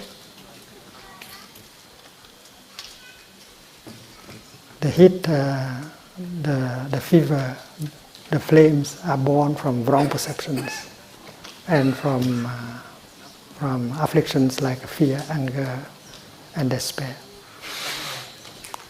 And if we follow the path recommended by the Buddha, we can very well extinguish the fire in our daily life. Thank you so much. That was Jay and Jan have put together some of the videos that you're seeing tonight. And so thank you, Jay and Jan, for that. The next one is another one from Jay and Jan, and it's the Dalai Lama. I don't think he needs much of an introduction. So here we go. Let's take a look at what the Dalai Lama has to say. And again, a reminder of all these beautiful spiritual teachers that we're so blessed to have. Very purpose of our life, I usually describe happiness. Reason, the future, even this afternoon, what will happen, do not know. And future, no guarantee. But our life, based on hope. Even present some difficulties, still with hope, our life remain. If someone completely lost hope, then that very mental attitude shortened their life. And worst case, even suicide may take place. So therefore, hope means something good. Therefore, the purpose of our life, I usually telling people, happiness is our sort of the real meaning of our life. Now happiness, the materialistic way, happiness only sensorial level. Seeing something nice, hearing some beautiful music, and taste, and smell, and touch, including sex. These are materialistic sort of, or say the happiness, materialistic level happiness. These are short, not long-lasting happiness. Long-lasting happiness must develop on mental level. Now in this country, one part of Sangha philosophy and then Jain philosophy, Buddhist philosophy, no creator, rather self-creation. So therefore, the concept of karma also come. Everything depends on your own action. Positive action, virtuous action bring good. Harmful, sinful action bring suffering. That depends on motivation. So in this country, over 3,000 years, they already examined the ultimate source of happiness, not external, but here. Not sensorial level, but mental level. So practice of shamatha, practice of vipassana come. So therefore, and you see, these things originally come from religious text. Now we should take now these things as an academic subject, not a religious subject. Some of you have heard me share the story I'm about to share about the Dalai Lama, but it's so important. It's become a big part of my teaching as a relationship coach. The Dalai Lama allowed people to, brain researchers, took up electrodes to his brain and they tracked how his brain functions. And what they discovered that was amazing was that his synapses entirely fired in the frontal lobe and the temporal lobe, not in the reptile brain. Now, the reptile brain is our survival center. When we get triggered, when we perceive the possibility of attack, our reptile brain takes over and we choose fight or flight or freeze or fawn, all of which are defensive mechanisms and none of which create quality connection. But when we are in our frontal lobe, in the temporal lobe, that's where the empathy center of the brain is. It's funny, where I always think empathy is in the heart. Actually, the empathy center is in the brain. And that's where we also have the observer part of the brain, where you can see the big picture, where we can have empathy. So they hook up the brain scanning equipment to the Dalai Lama, and they run these tests. And at the very end, the lead researcher decided to really test him. And so he showed the Dalai Lama photographs of Chinese soldiers burning down a Tibetan temple. And as the Dalai Lama looked at these photographs, he wept. He didn't stuff his emotions, he wept. But his synapses were still firing up here, not back here. So the lead researcher tried one last time to really trigger him. He said, I want to know, how do you really feel? What are you thinking when you know the Chinese soldiers are raping Tibetan women, perhaps even murdering your Tibetan people? What goes on for you? The Dalai Lama got quiet. He wept. The synapses continued to fire here. And finally, he spoke and he said, it reminds me that I must pray equally for the Chinese as I do for my Tibetan people.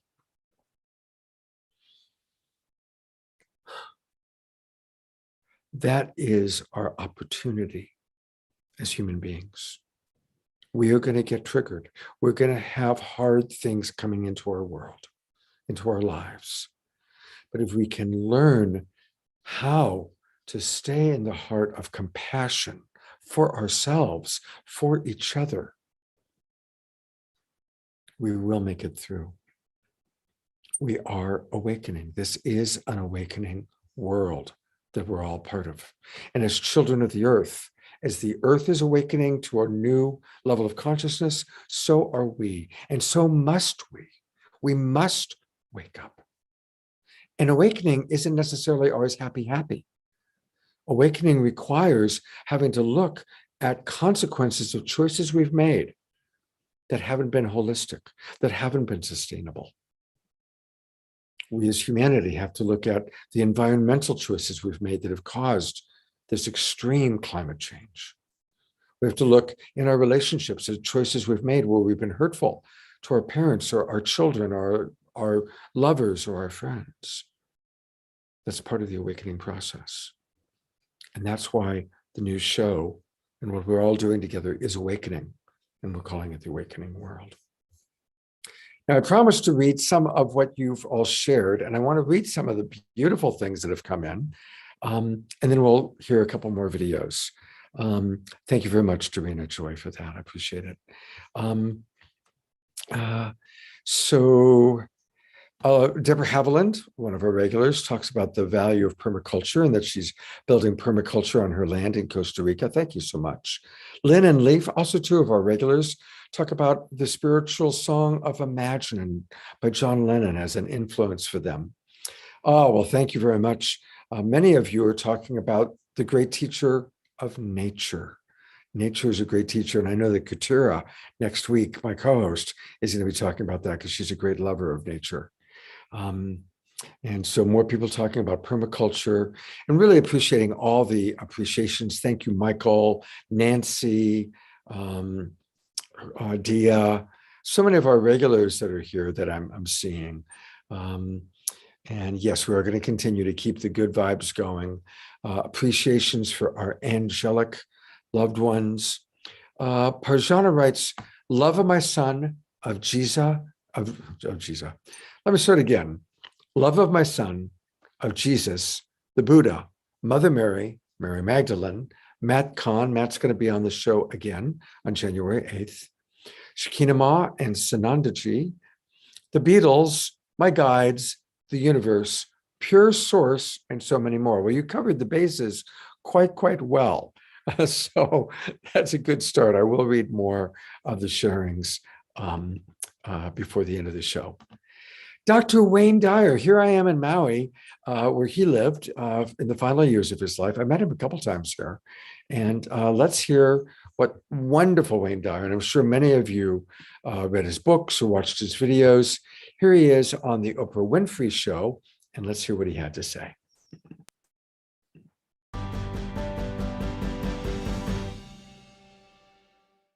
Mastering the art of manifestation. Right. How is that different from the law of attraction? It's very, very different. Tell me. Yeah.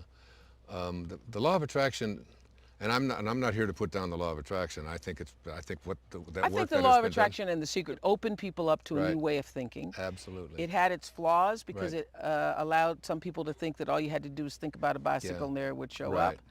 And the key word that you use in here over and over and over again in every chapter is that in order to attract or manifest anything, you have to be in alignment with your source. With your source. With God. With you God. have to be. It's about you have to alignment. stay connected to the ocean. That's right. You have to stay Because you connected. can't just sit around and wishing for stuff. Or So the basic thing that Neville taught me, and a lot of this is from the teachings of Neville, Neville Goddard, who died in the 1970s.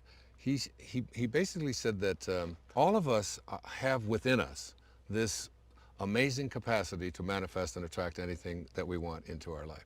So how we call it, what words that we use, we have to be able to say, in The Secret they say you get what you want, and what is missing.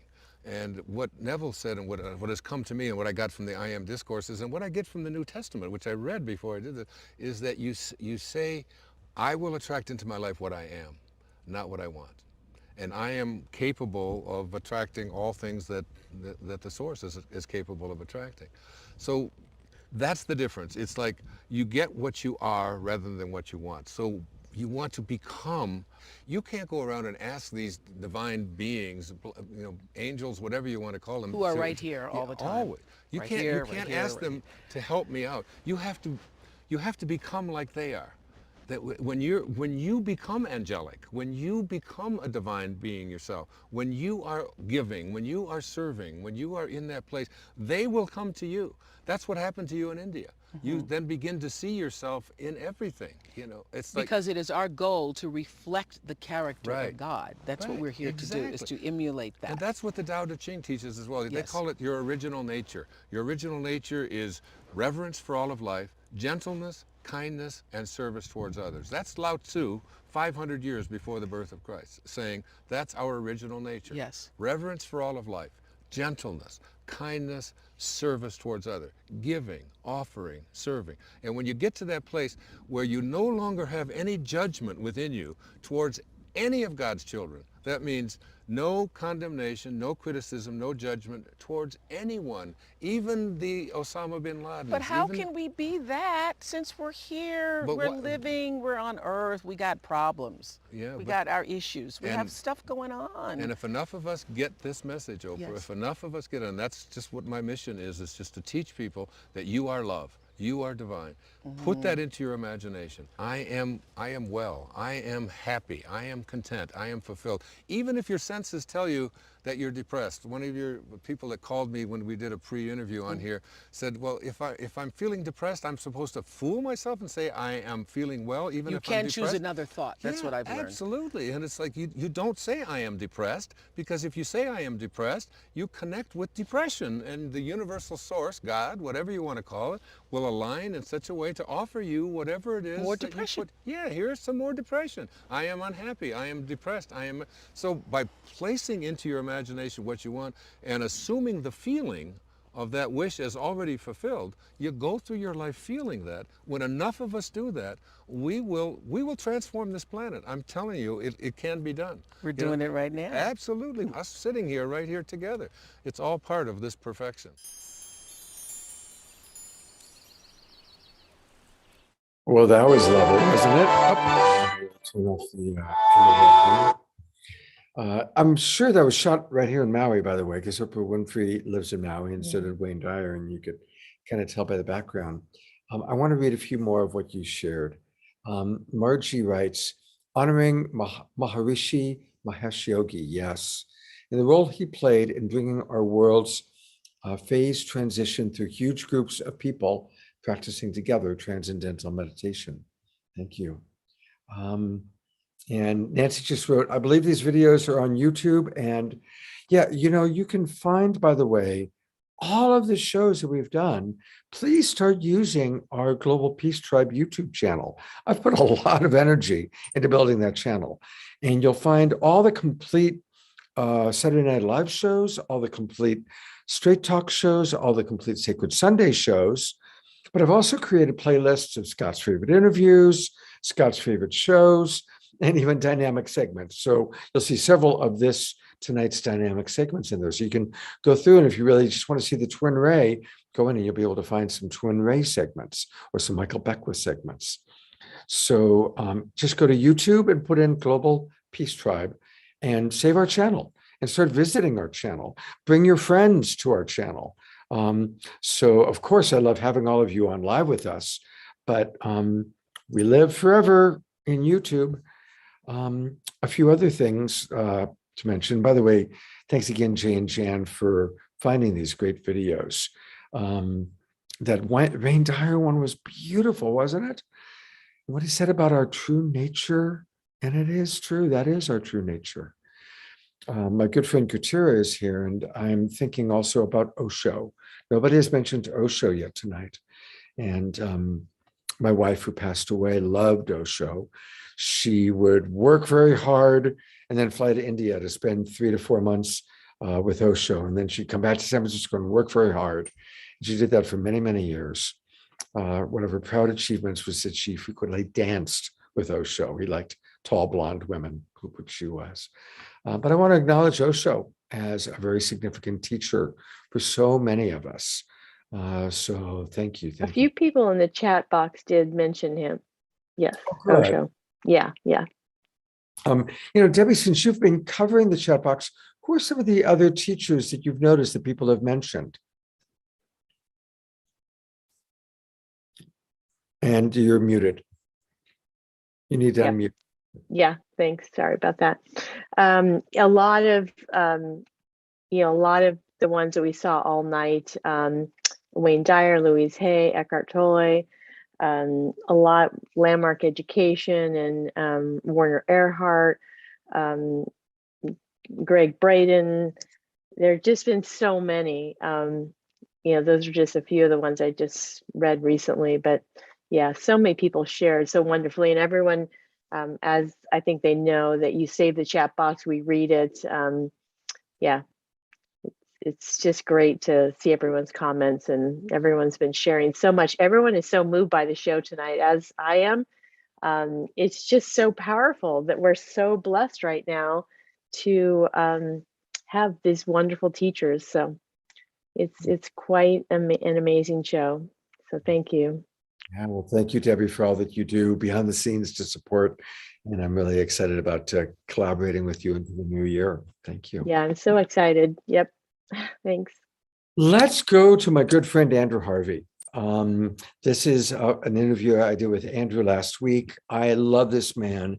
He has written 40 books. He has collaborated with so many people, everybody from the Dalai Lama to Carolyn Meese, and he loves Kabir, and that's his newest book. So let's hear from dear beloved Andrew Harvey. I am so grateful to be with you, Andrew, and to hear about this extraordinary new book that you've written. And just please tell us how Kabir has influenced and impacted you and your life. What a huge and fabulous question. First of all, thank you for inviting me on to this delicious celebration, and thank you for your wonderful service to us all.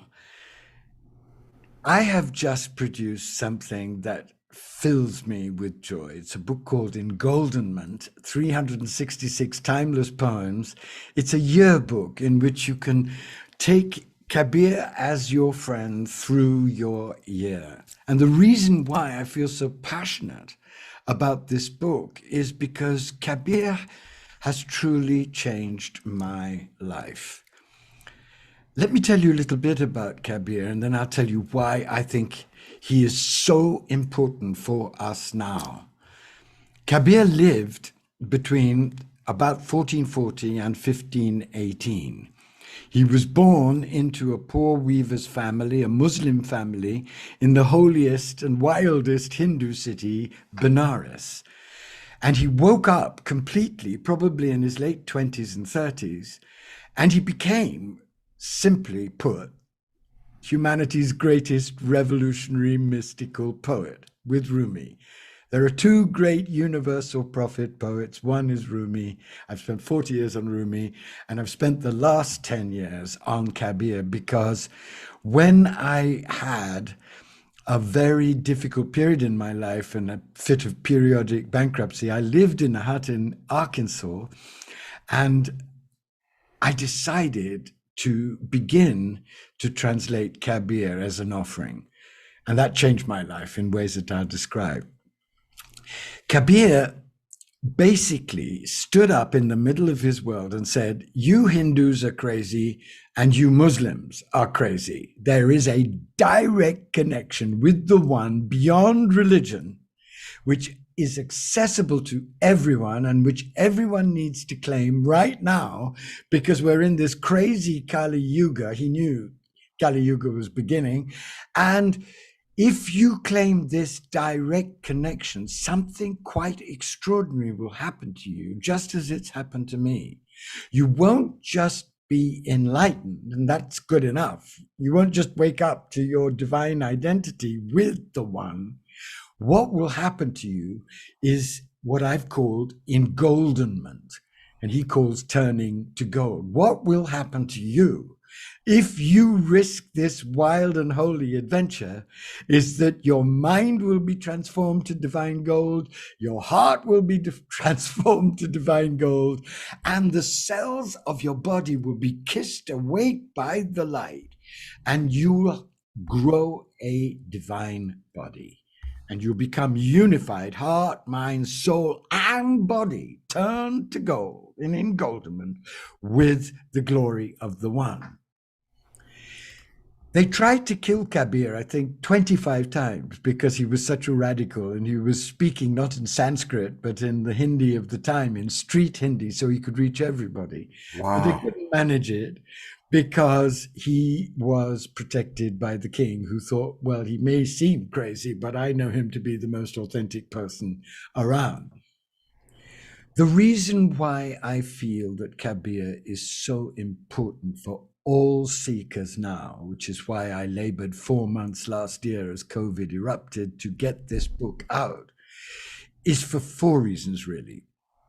The first is that Kali Yuga is now raging and erupting everywhere in what is clearly, and I know all of you know, a potentially apocalyptic crisis. Kabir woke up to that crisis in the 15th century in Benares. He saw the corruption, the madness, the dissociation, the desolation, the addiction, and he called it. So he called the very situation that we are now facing with unprecedented passion, ferocity, tenderness, and clarity. So that's the first reason.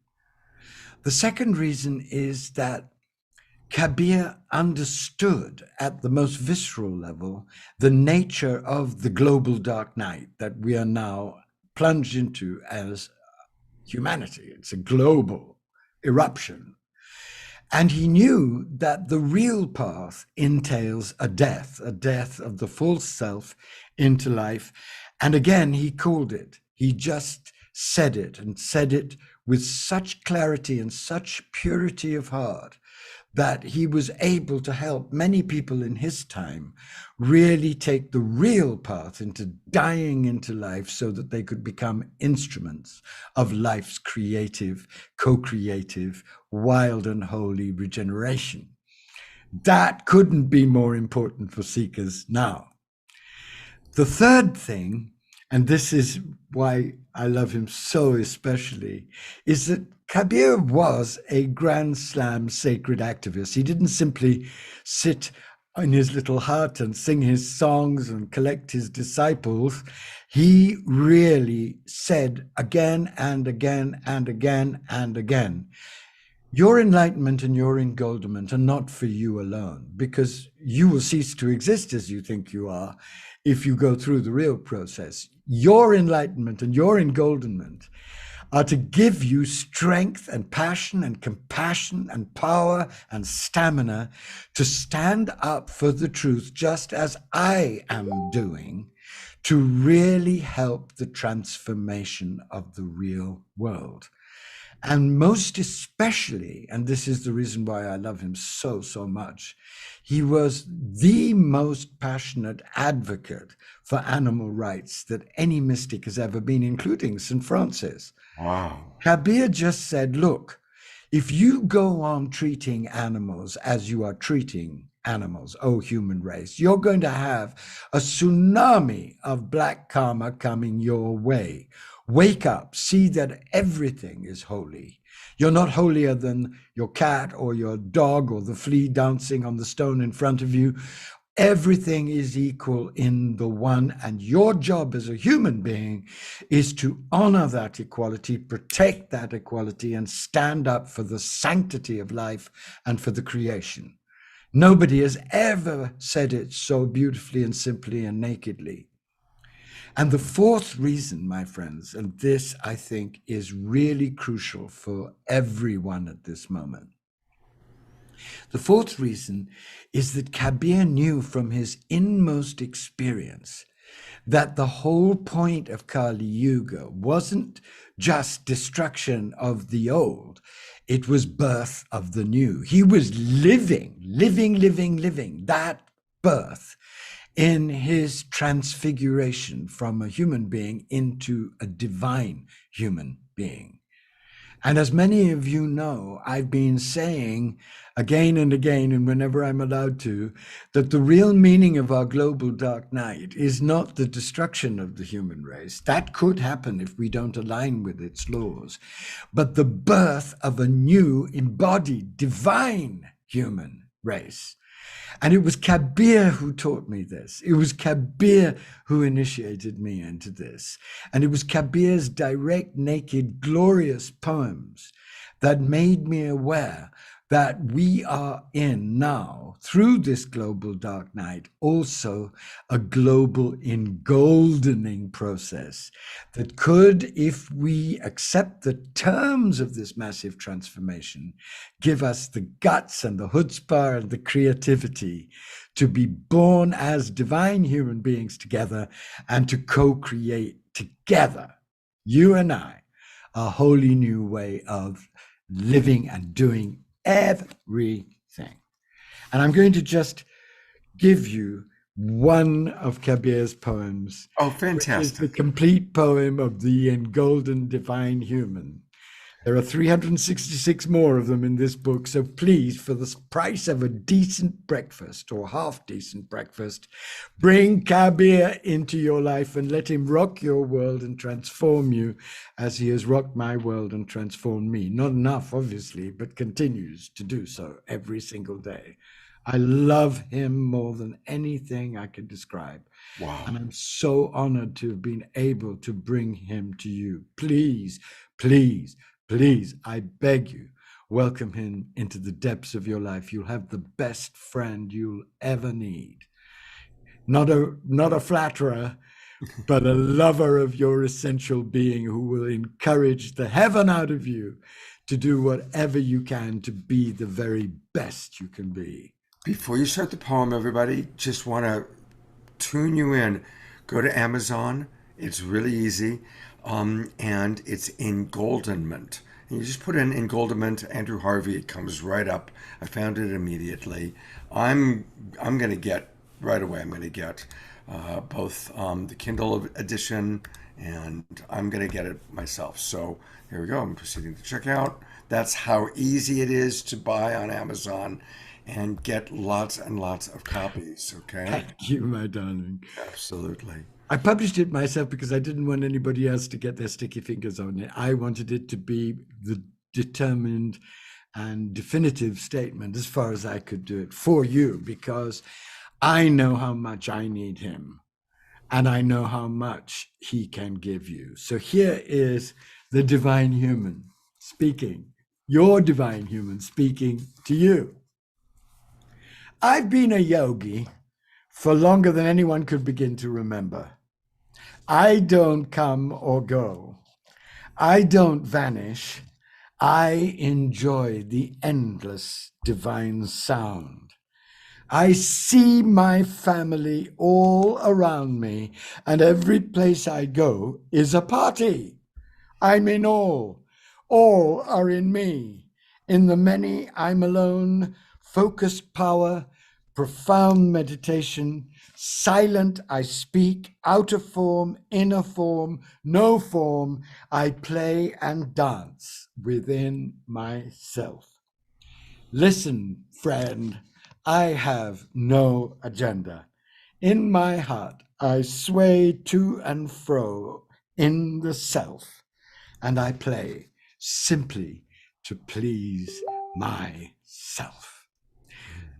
That freedom, that spaciousness, that peace, that passion, that compassion, they are all available to us now in our extremity. And the one who can guide us most cleanly and clearly of all the great mystics of humanity is Kabir. Andrew, your passion is so beautiful, so incredibly beautiful, my God. And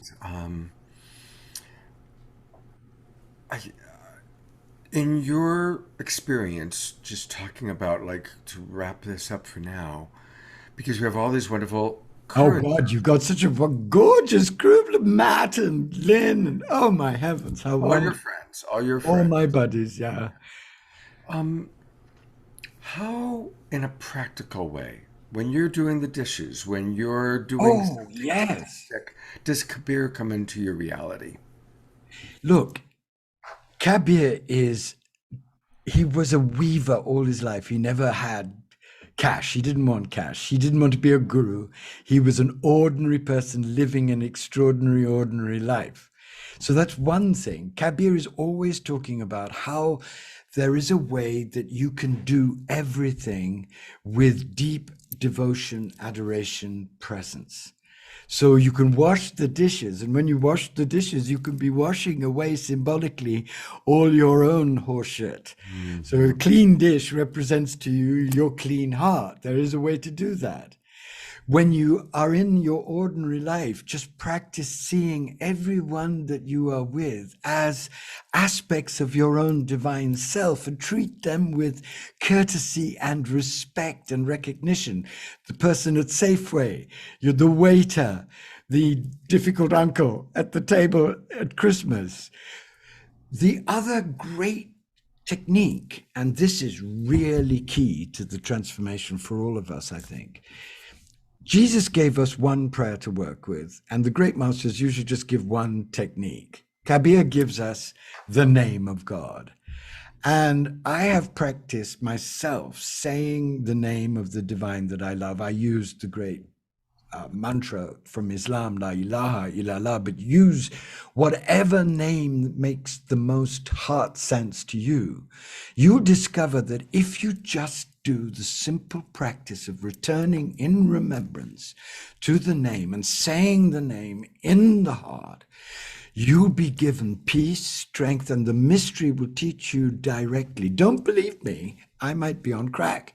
Kabir might be on crack. Try it. You'll find out that if you do that very simple practice, all you need is that very simple practice, you'll find a way to live your ordinary life as the feast of divine revelation and presence it actually is. Because there's only one being here. And in the depths of your ordinary life, all the greatest secrets are already radiating. The name will help you see that and give you the joy and strength and chutzpah and courage and peace of mind to go on going on with joy. Fantastic. Thank you so much, Andrew. And I'm looking forward to you and I are going to do a show together in the new year on sacred inspirations. Oh, yes. Awakening world. This is the time where we all need intravenous inspiration daily, of course, but it's available. That's the great good news, my friends. Kabir's here, they're all here, and they're all ready to help us. Again, everybody, it's Engoldenment, A Year with Kabir, translated by, I'm so proud to be able to say my friend, Andrew Harvey, with his incredible, beautiful voice, his incredible, just so beautiful. Thank you so much, Andrew. And I'm looking forward to being with you again in the new year. Hooray. Bless you. Look after your beautiful self. Thank you.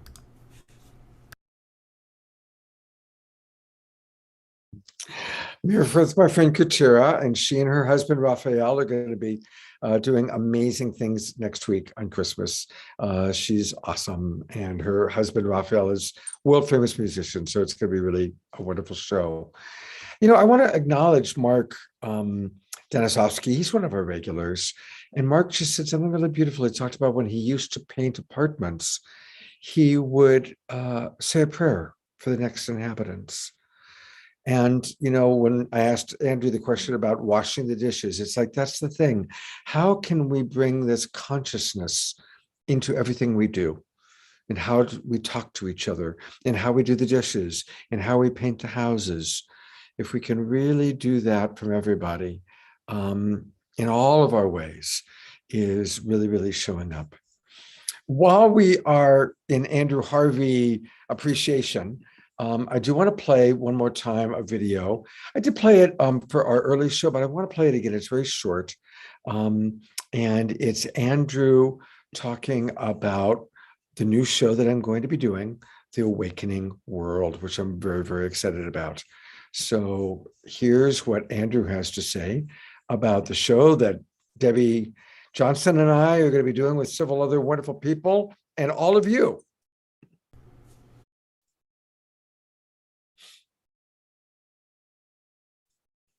There we go.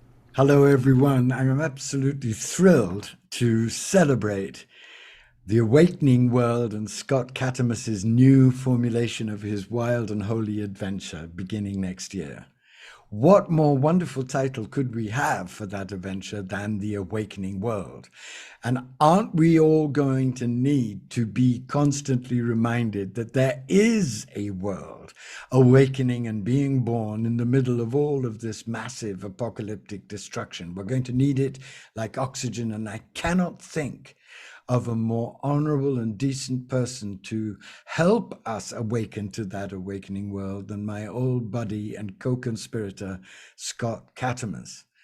And in the new year, Scott and I are going to do a whole program for you, a whole transmission for you on sacred inspiration, because it's my experience, and I know it's Scott's too, that in a dark time, what we all need more than oxygen is sacred inspiration to keep us alive to our true selves and energized by divine love and given the courage to put love into action to become midwives of this awakening world.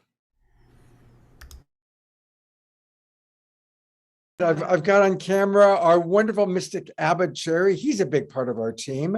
And of course, Debbie Johnston and all of you. We're all going to be creating the awakening world together. So again, a reminder, please, I'll put back into the chat box the registration link. And maybe while you're watching this next segment, if you haven't already registered, please do register. And anybody who registers at $75, that's for 3 months, 3 shows every weekend for 3 months. For $75, and you'll come into our supporters party and our meetings where we are discussing what we're going to be doing, what we're going to be co-creating. So I'll pop that into the chat box in a moment. All right, our last video from Jay and Jan is Joel Osteen. And I'll tell you a little bit about Joel. Jan and Jay sent me a little bit about him. He was the head of the biggest church in the country, a pastor, televangelist, author based in Houston, Texas. And as of 2018, his televised sermons have been seen by 10 million people, several million more in over 100 countries. He's written several best-selling books. So for those of you who don't know Joel Osteen, we're about to be introduced to him. Let's take a look. If you're going to fulfill your destiny, you have to get good at letting things go. Jesus said, offenses will come. He didn't say they might come. If you're a good person, if you're nice, nobody will do you wrong. He said, disappointments will come. Betrayals, things that are not fair will come.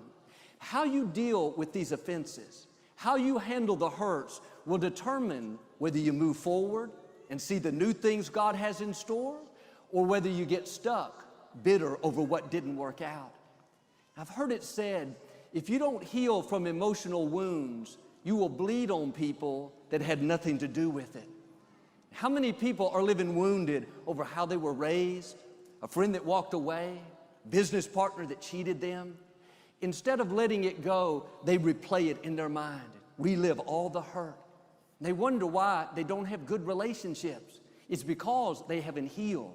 They're living out of a wounded place. God brings a new person, somebody great, but they're so insecure.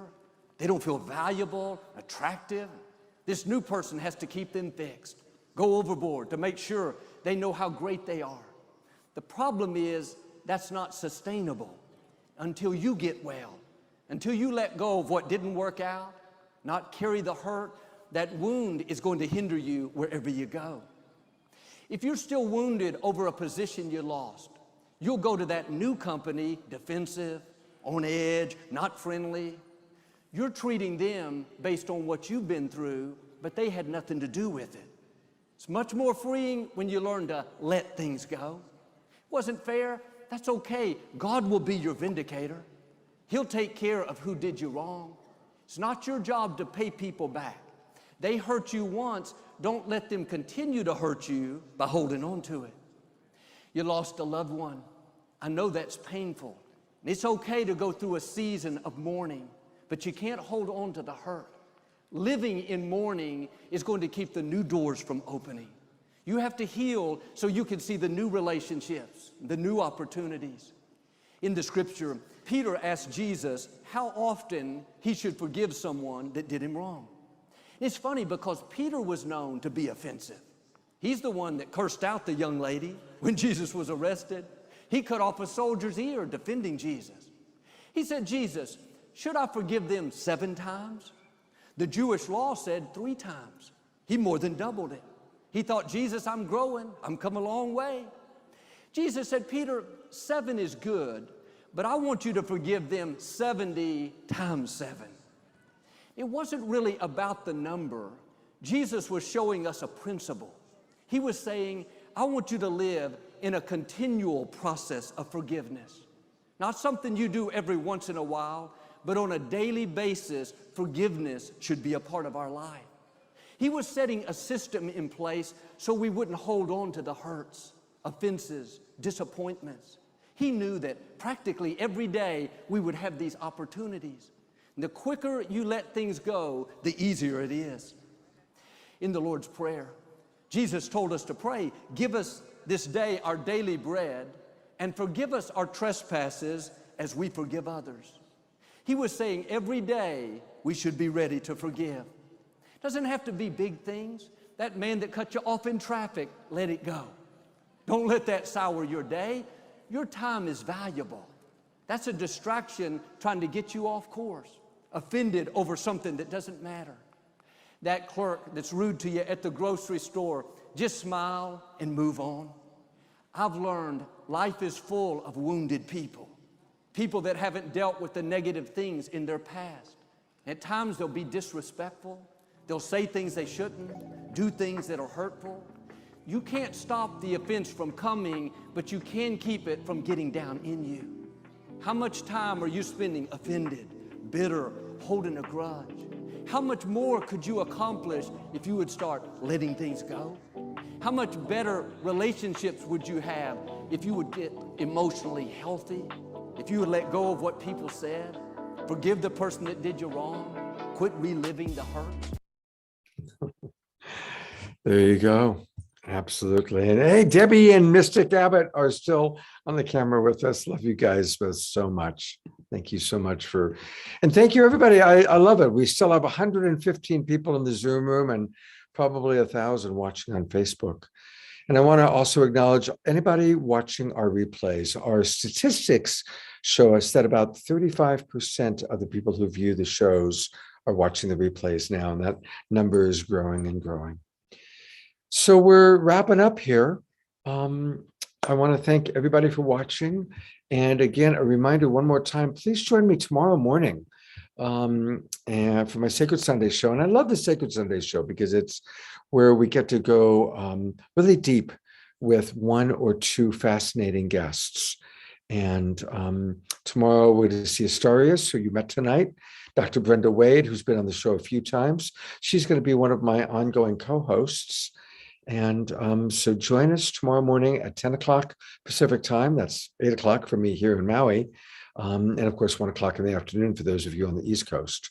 And I see that Jay and Jan are with us. So I'm going to put the spotlight on Jay and Jan for a minute, who did a lot as always. And they're going to be doing the after show for next week. And they always put together fun stuff.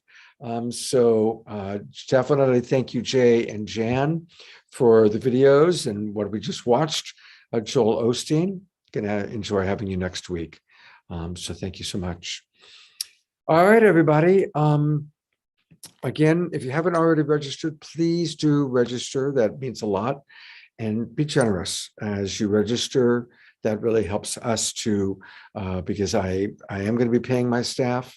I'm going to be paying my team as we always have. And so we need your support to continue to do this. And thank you for the birthday wish. And I look forward to sharing my birthday next week with all of you. So I'll see you tomorrow morning for the Sacred Sunday show. And I'll see you next Saturday night for our last Saturday Night Alive of 2021. Take care, everybody, and happy holidays. Good night.